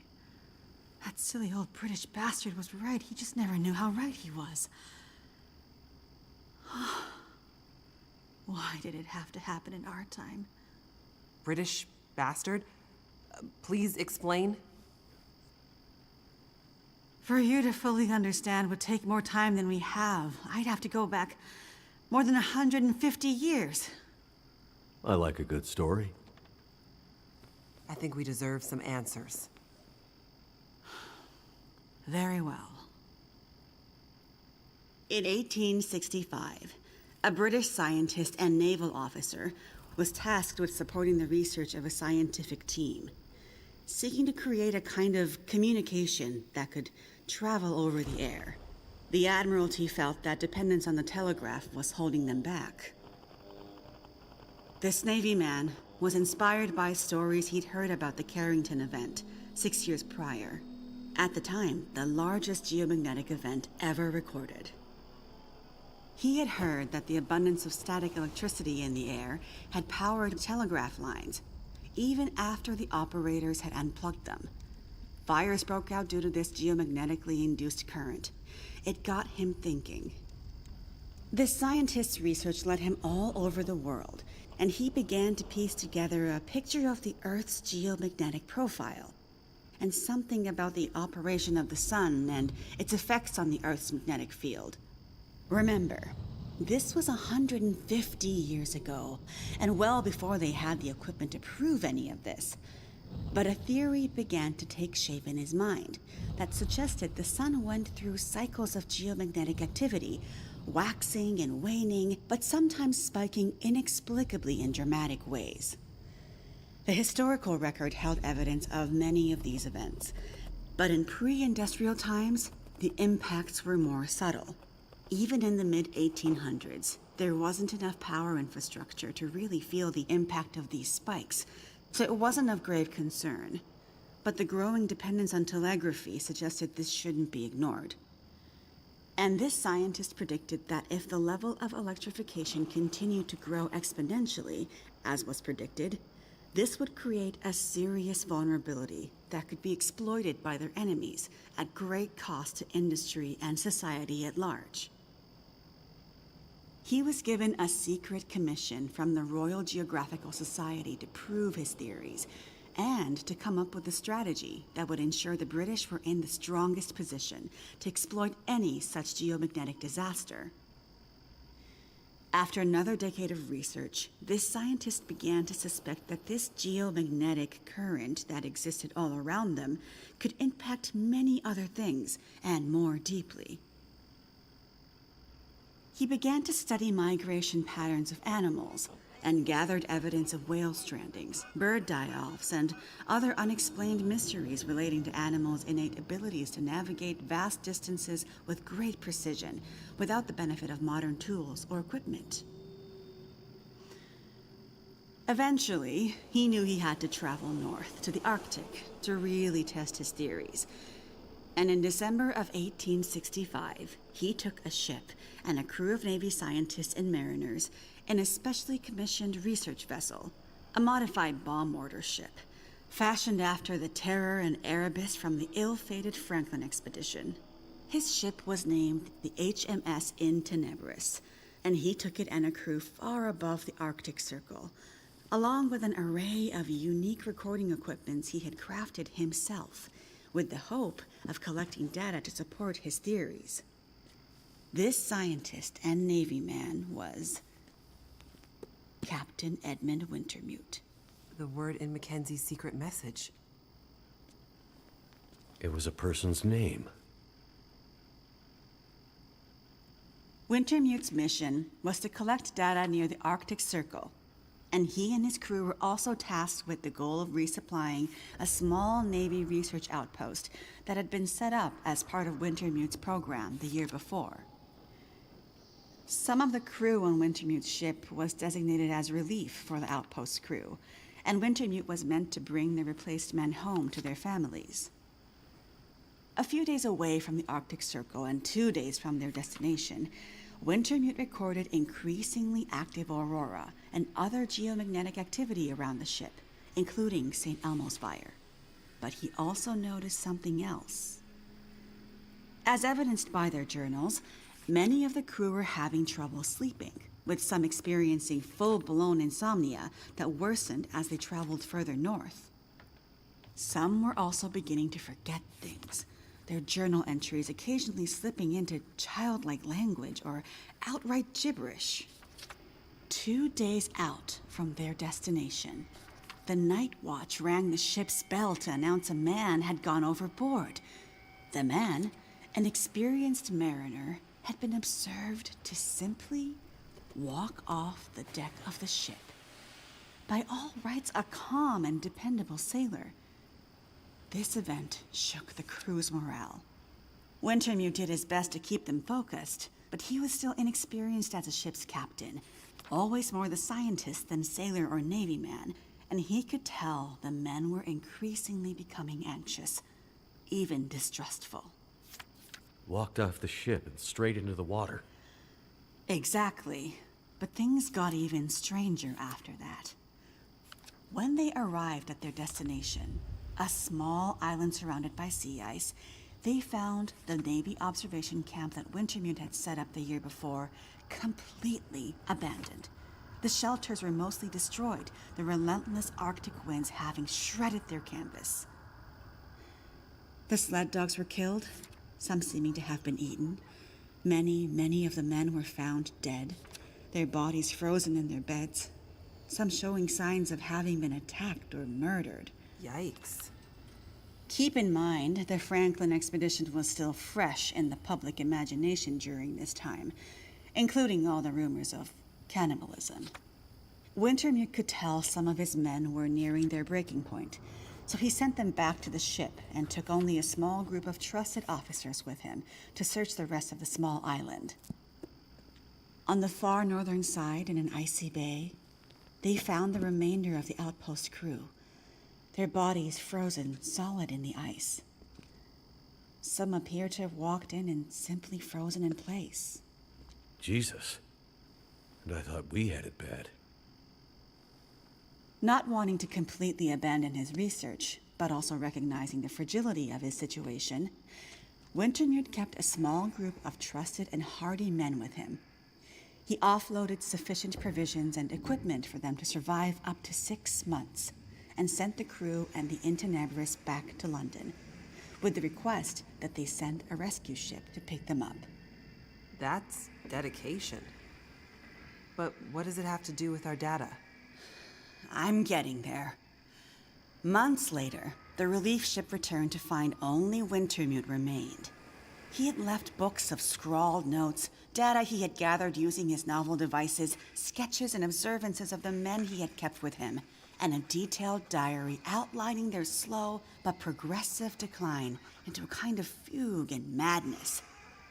Wintermute was accused of murdering the men, brought back in shackles, and once back in England, summarily court-martialed and committed to a sanatorium. His equipment, journals, and the data therein were hidden by the Admiralty, and the Royal Geographical Society renounced Wintermute's membership and denounced his research, claiming he had gone rogue. His work disappeared for over a century, until I dug it up.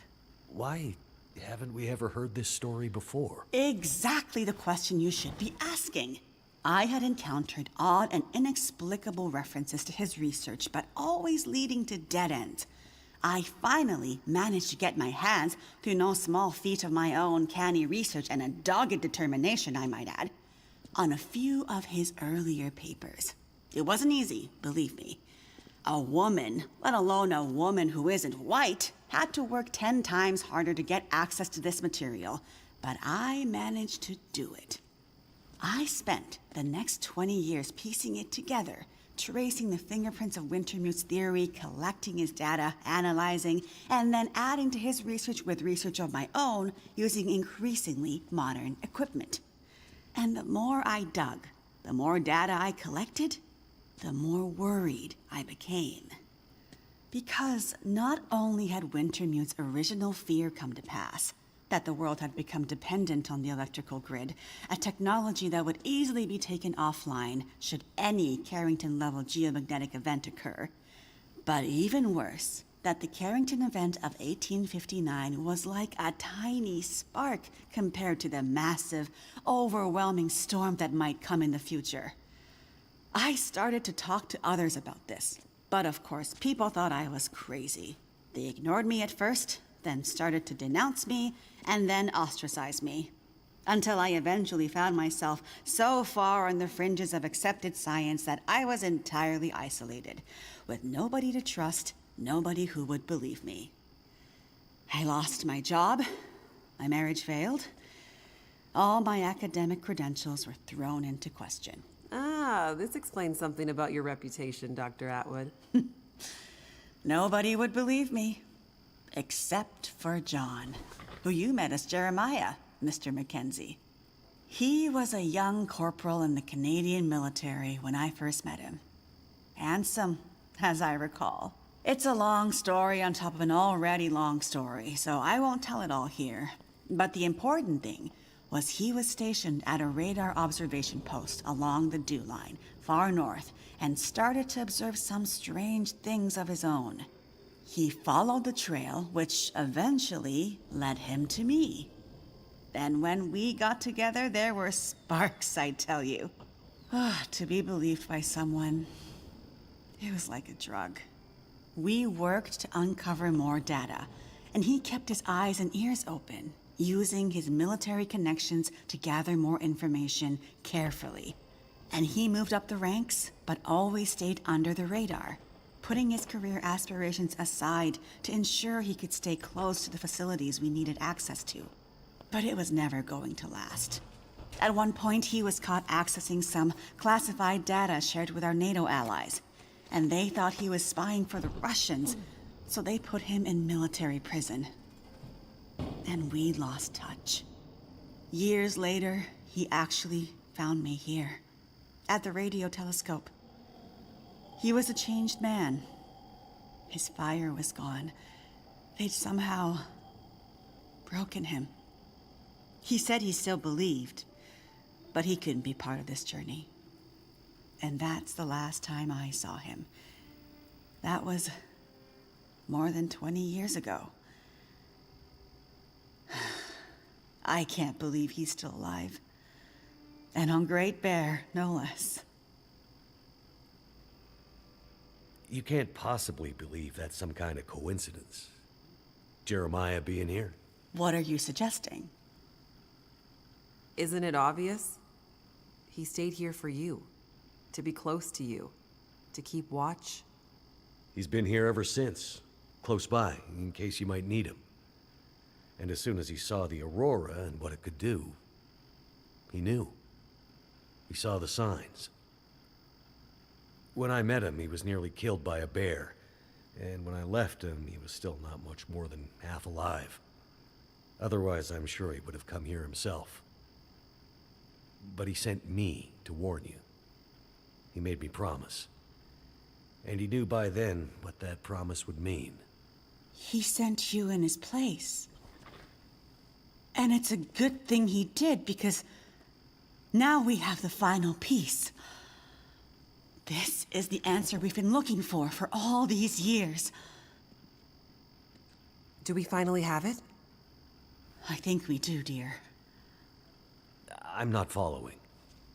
All my research here, and Jace's since she joined me, has been to try to anticipate, to get ahead, Ahead of what? The next big Carrington level event. The thing Wintermute spent his life also searching for. And others, lesser scientists, industrialists, crackpots, even here on Great Bear. The island's unique geologic strata and northern latitude created a perfect test bed for geomagnetic research. Even a few decades ago, a German industrialist named Rudiger. But that's not important. Dr. Atwood, do we know the terminus? We do, my dear. And when is it coming? Do we have time to prepare? No, dear. It's already too late. It's already started. What does that mean? It means we're in a new geomagnetic normal. What you've seen so far is really just the beginning. Things will get much worse from here on out. But how long will it last? Carrington was over in a few days, weeks at most.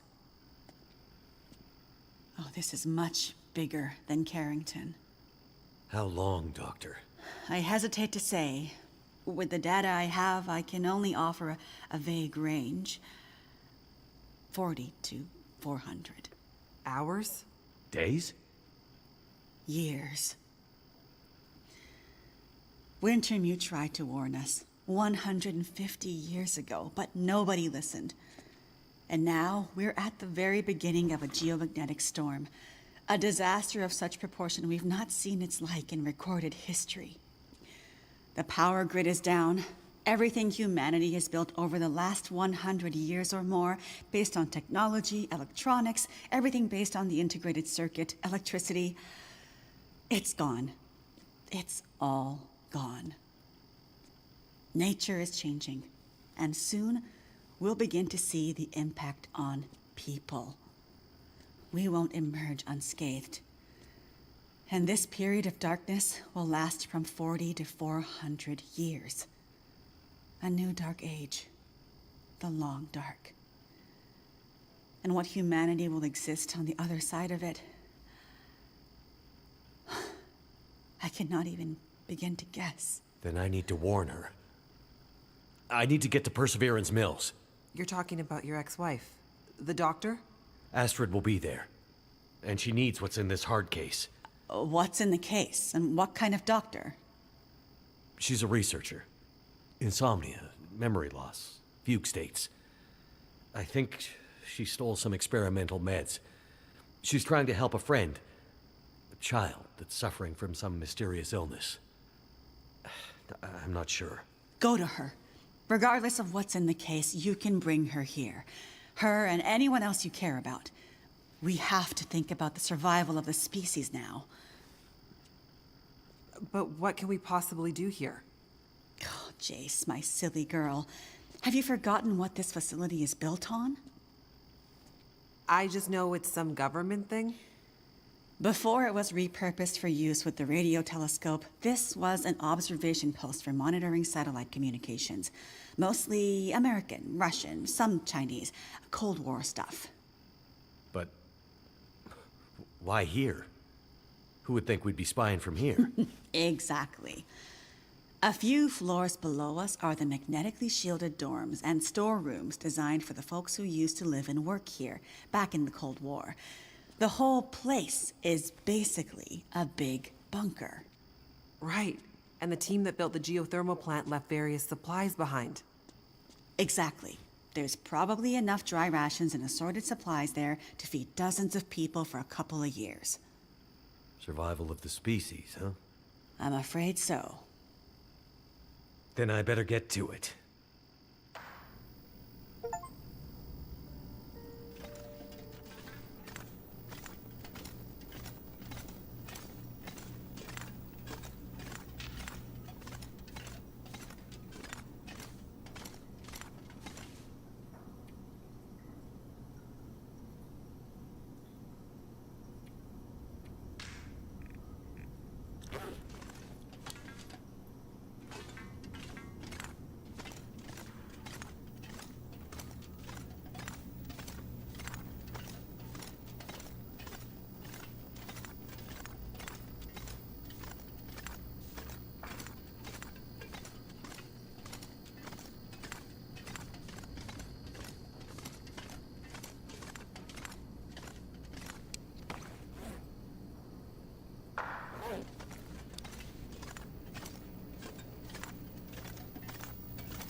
This is your patient. And in case you're thinking of letting him die, consider this a little extra incentive to keep him alive. Also, that's probably Donner. You don't need to do that. I need you focused. I'm a doctor. I'll do whatever I can to help your friend. He's not my friend. He's my son. He dies, she dies, and then you die. He's lost a lot of blood. And his injury looks infected. There's a fair bit of bruising around the torso, suggesting there may be internal injuries. Tell me what happened to him. There was an explosion. Then a lot of heavy stuff fell on him. How did you know to come here? We heard on the radio. Shut it, Vachon. You always did talk too much. You never mind that. Just fix Donner. For internal injuries, there's not much I can do with the equipment here. It's too rudimentary. Normally, he'd be airlifted to a regional hospital. You'd better figure something out. I need some better gear, like an emergency trauma kit. Well, you'd better figure out where you can find something like that, and soon. The search and rescue station. They need to keep it stocked as emergency backup for remote communities like Perseverance. There's medical supplies there. Where is it? Along the old logging roads, north of Desperation Bay. Very rough terrain. It won't be a fast trip on foot. Well then, Doctor, you better get going. I'll get the supplies and I'll be right back. And then we'll get Freya out of here. Don't get ahead of yourself, Doctor. Heller, go with her. But, boss... Shut up and get going. A little company to make sure you come back. And remember, Donner goes, and your friend won't be looking quite so healthy when you get back. Be careful, Astrid.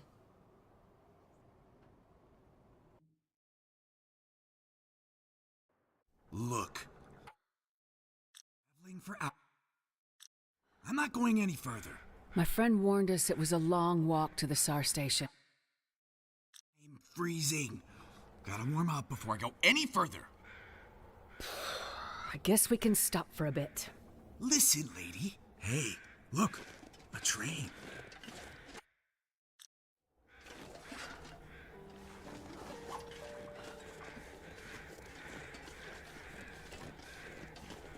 Damn, what an ancient piece of junk.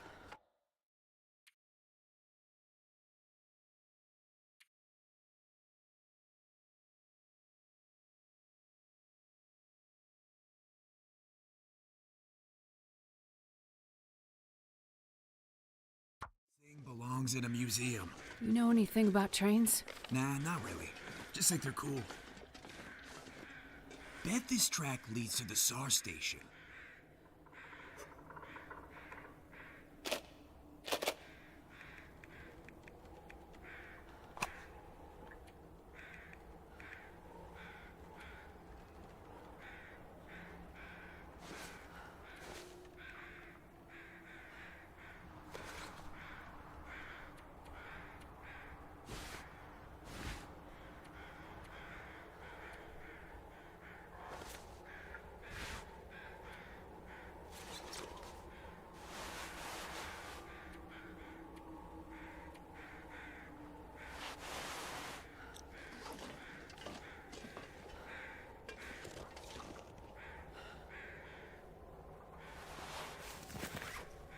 I'm not going to be able to carry this load for much longer.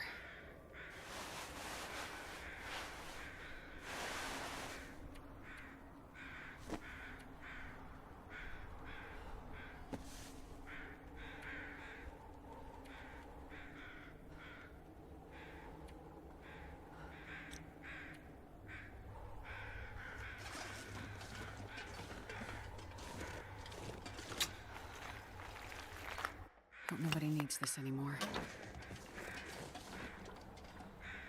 If I could just get this old steam engine working, it would save us a lot of time. Sure would beat walking. But it looks to be missing some control parts. Throttle, maybe? Must be around here somewhere.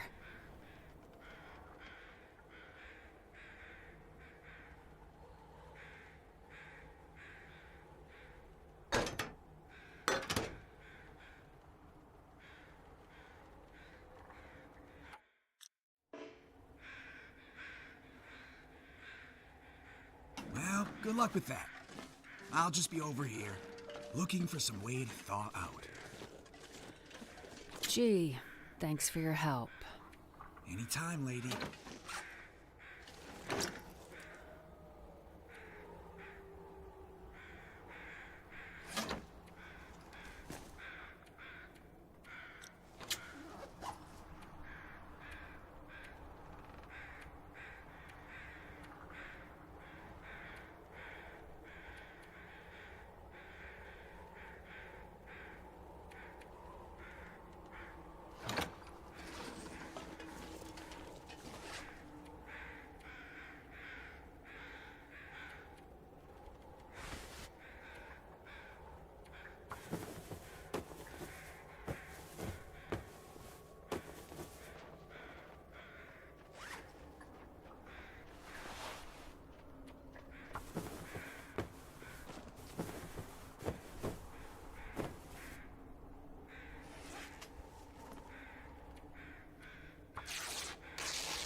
Maybe I can find something useful in that maintenance shed.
I'm not sure I can carry much more.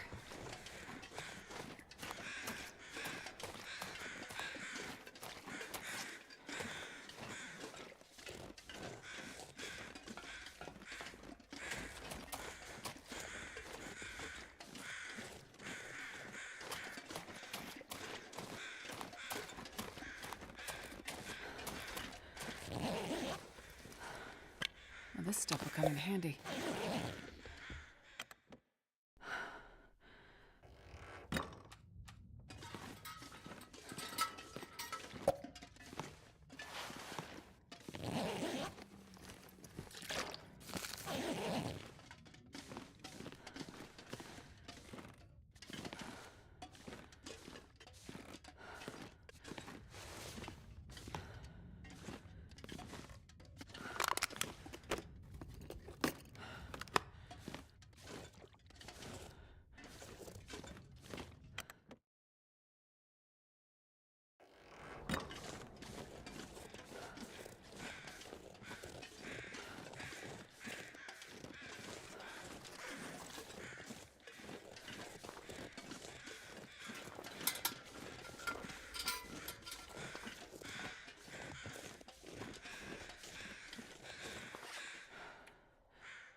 I can barely walk with this much gear.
I'll take it.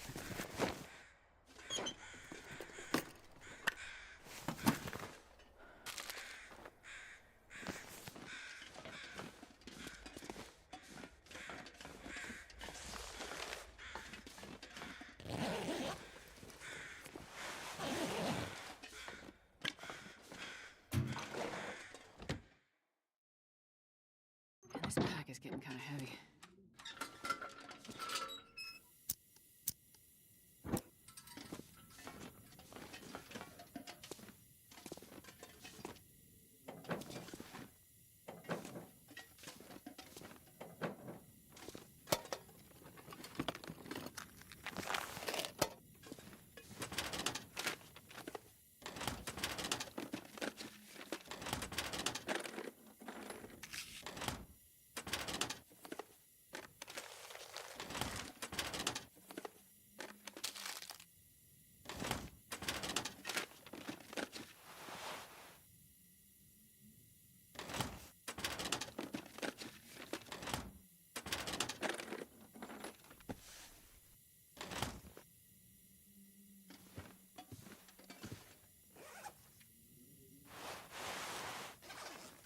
I think I can use this.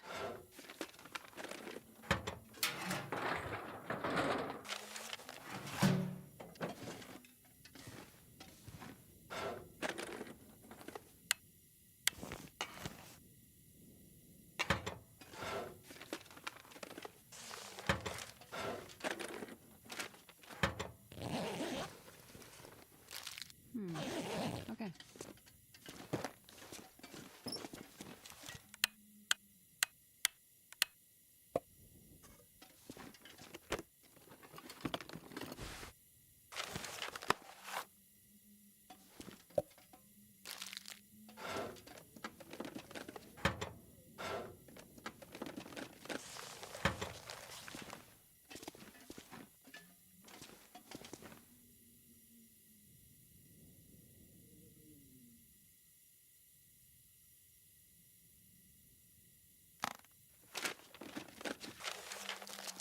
probably useful.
This pack is getting too heavy to carry.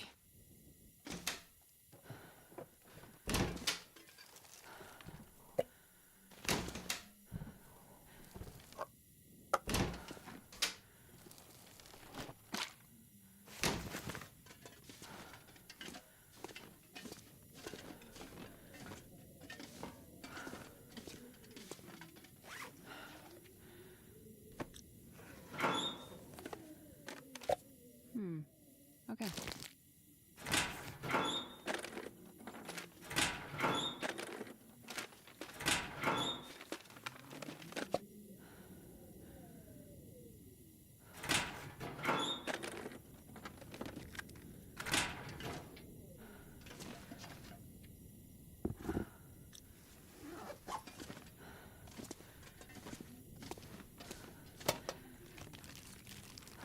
This'll come in handy.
Hope nobody needs this anymore.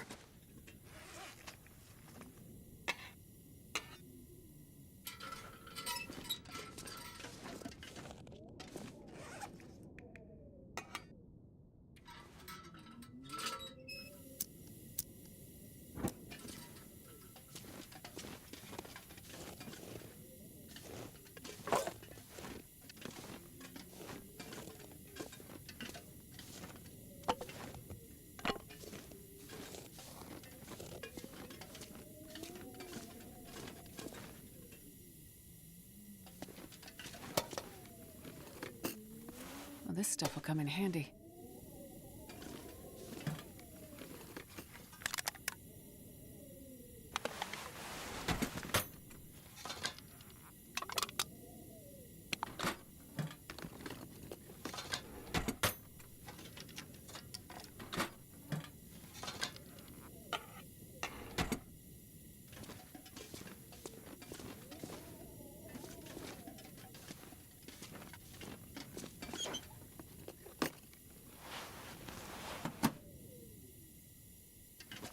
I'm not gonna be able to carry this load for much longer.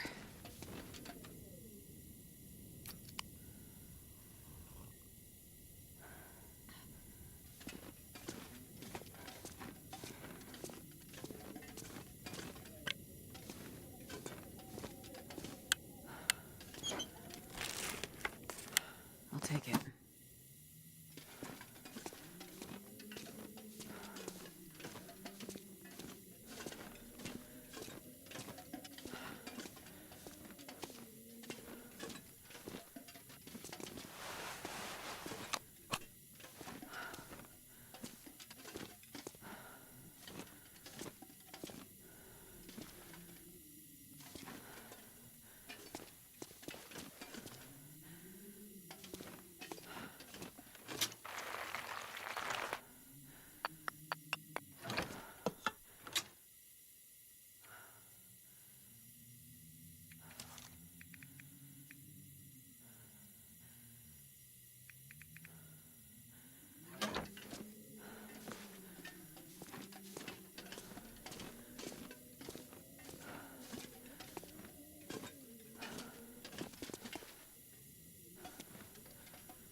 I can barely walk with this much gear.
This pack is getting too heavy to carry.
not gonna be able to carry this load for much longer.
I can barely walk with this much gear.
Wonder if I can drop any of this gear.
This pack is getting too heavy to carry.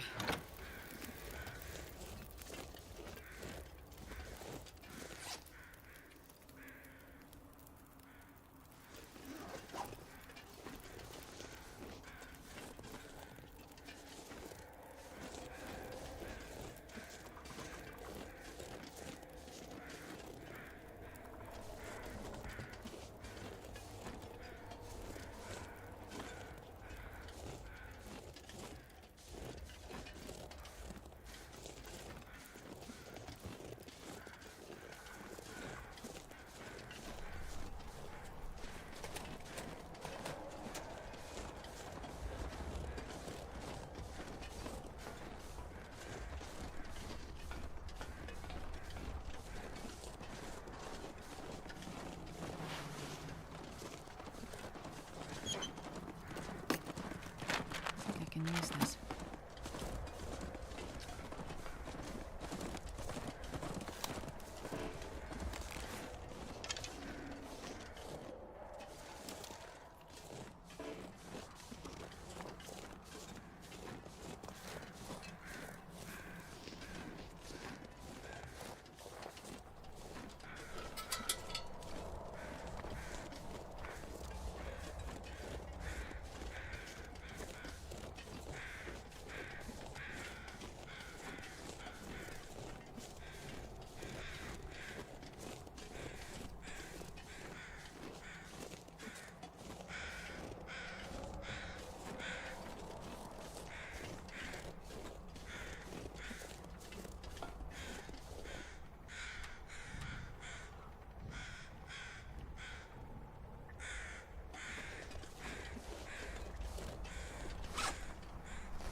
I'm not sure I can carry much more.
This must be what I need to get the train going.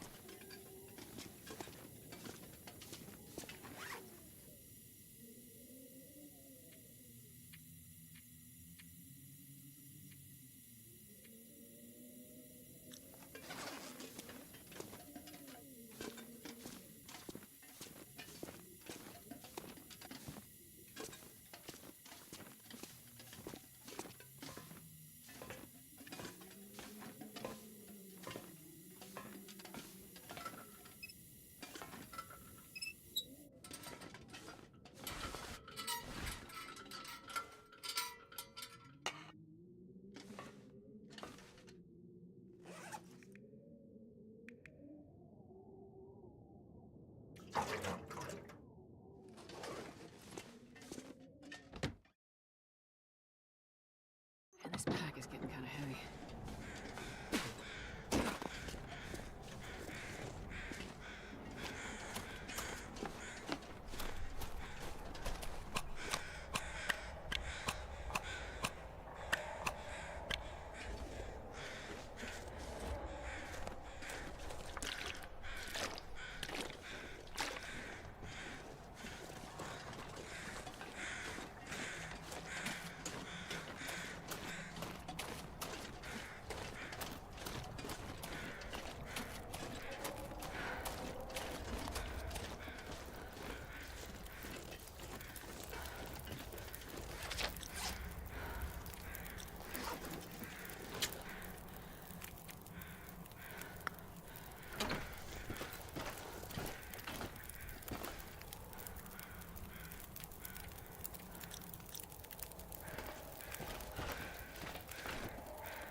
That should do it. Now to get a fire started in the firebox.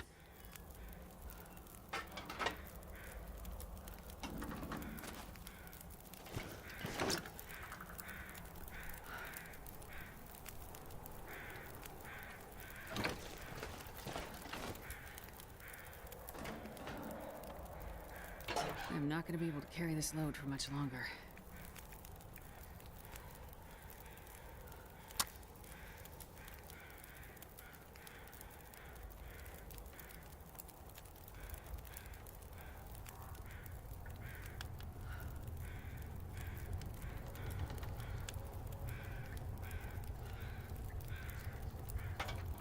Okay, so the fire's going, and that means the steam pressure should start building any minute now. You coming? I just got this fire going. Finally starting to feel my feet again.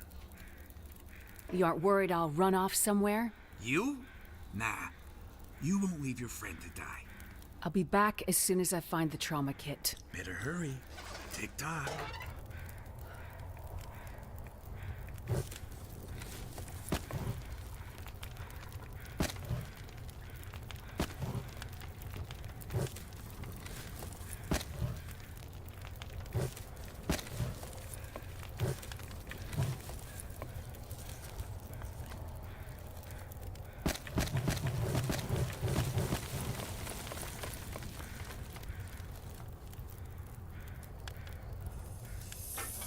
Gotta get the pressure up. Then release the brake. And...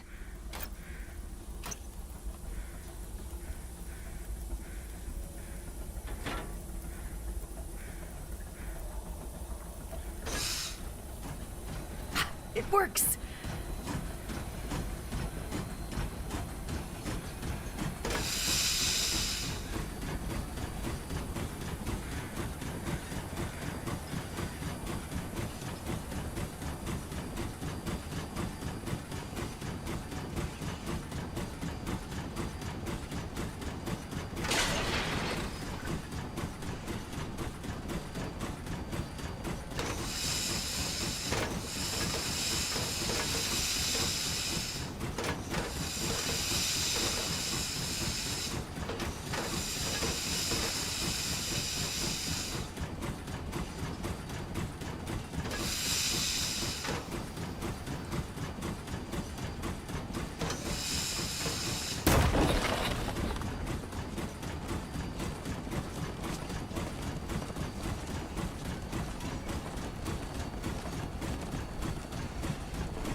Switching yard.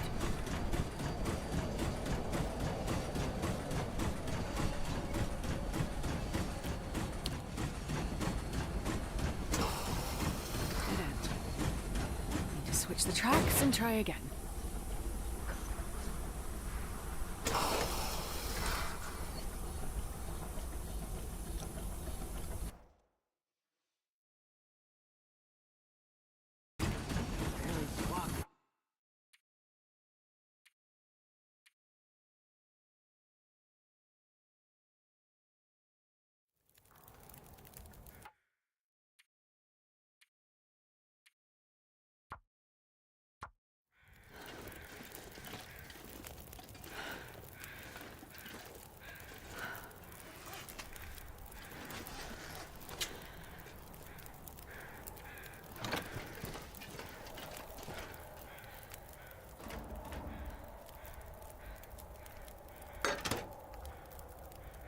should do it. Now to get a fire started in the firebox.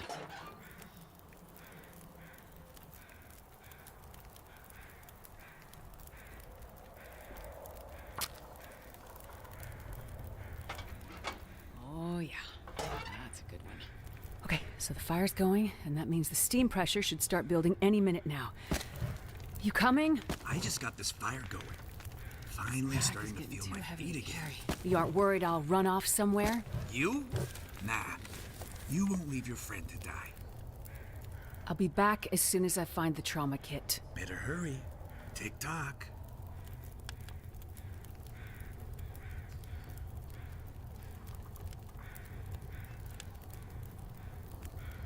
Gotta get the pressure up. Then release the brake.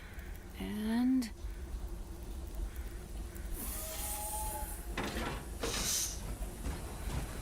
it works!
I'm always going to do that.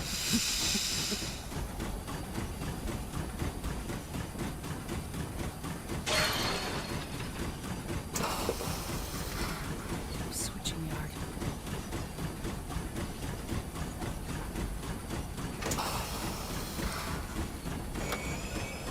Dead end. Need to switch the tracks and try again.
fire isn't hot enough to keep the pressure up.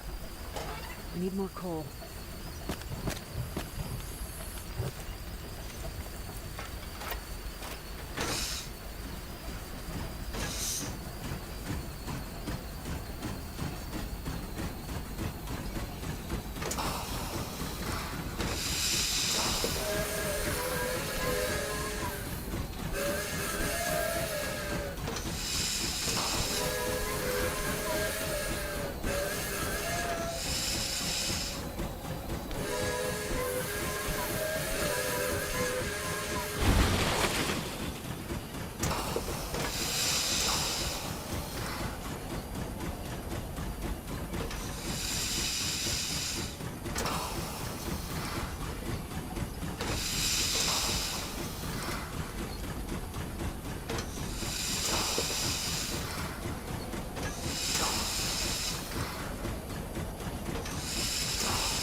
Switch the tracks and try again.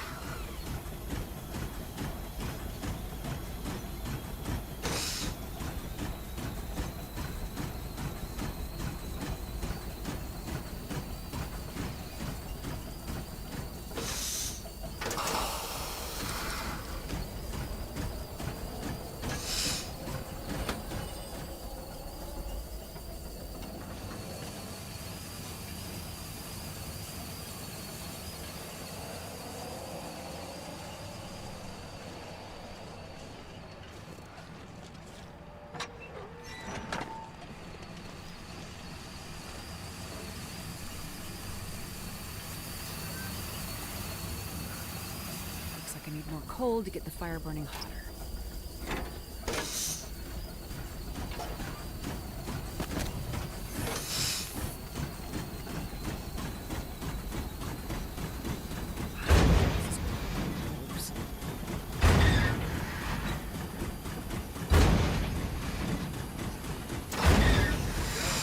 Switch the tracks and try again.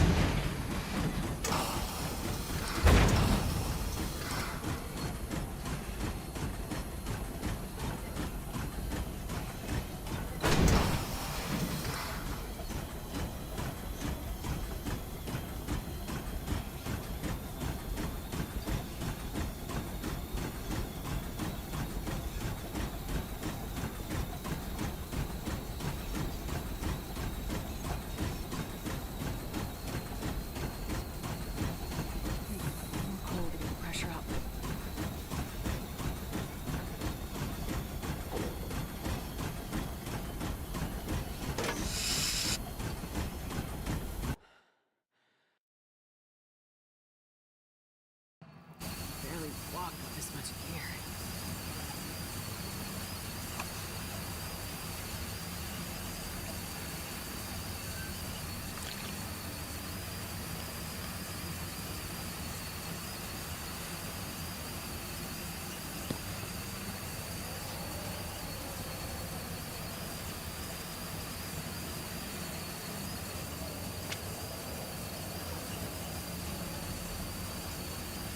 Looks like the fire isn't hot enough to keep the pressure up.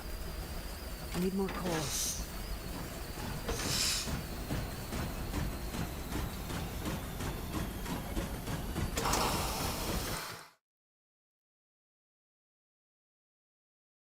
This pack is getting too heavy to carry.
like I need more coal to get the fire burning hotter.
Blocking the path.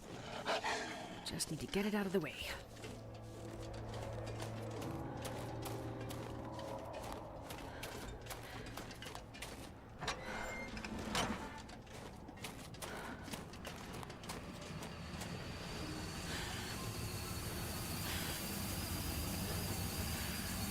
Looks like the fire isn't hot enough. Pressure up. I need more coal.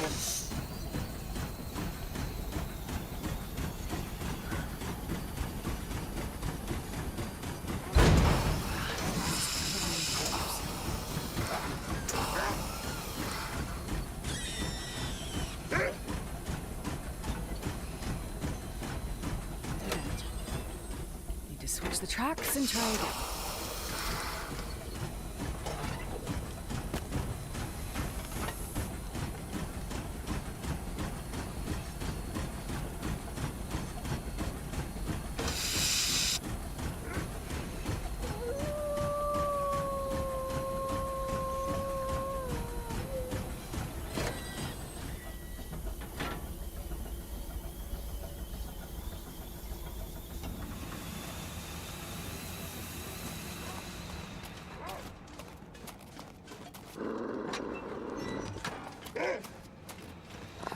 Almost anything about now. Looks like I need more coal to get the fire burning hotter.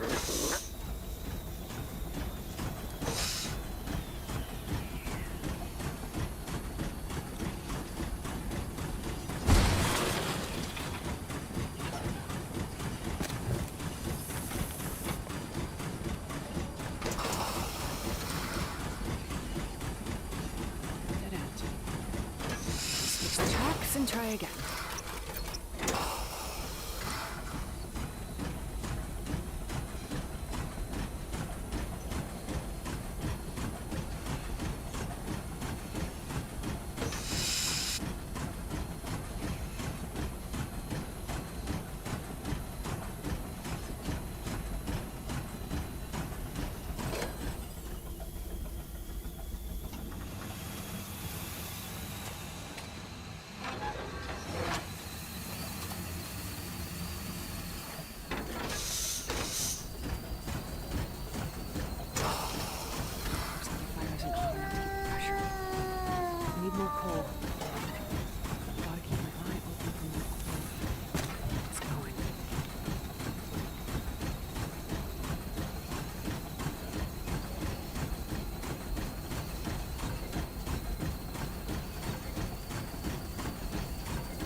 coal to get the fire burning hotter.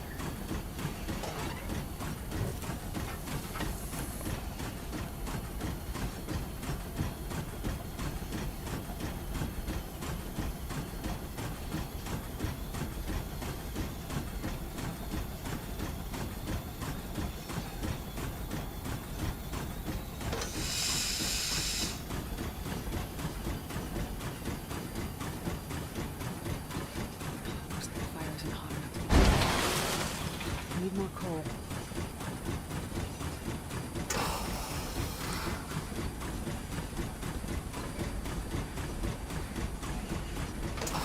Okay. Looks like this is the end of the line.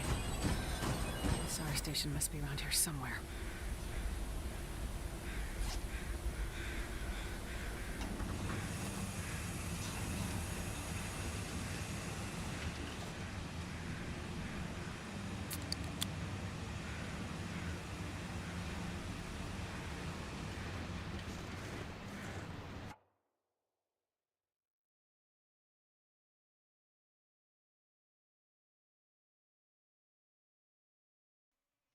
Well, this is the end of the line for the moment. I will take a long break to do some things and then I'll continue later on. Yeah. Spontaneous, but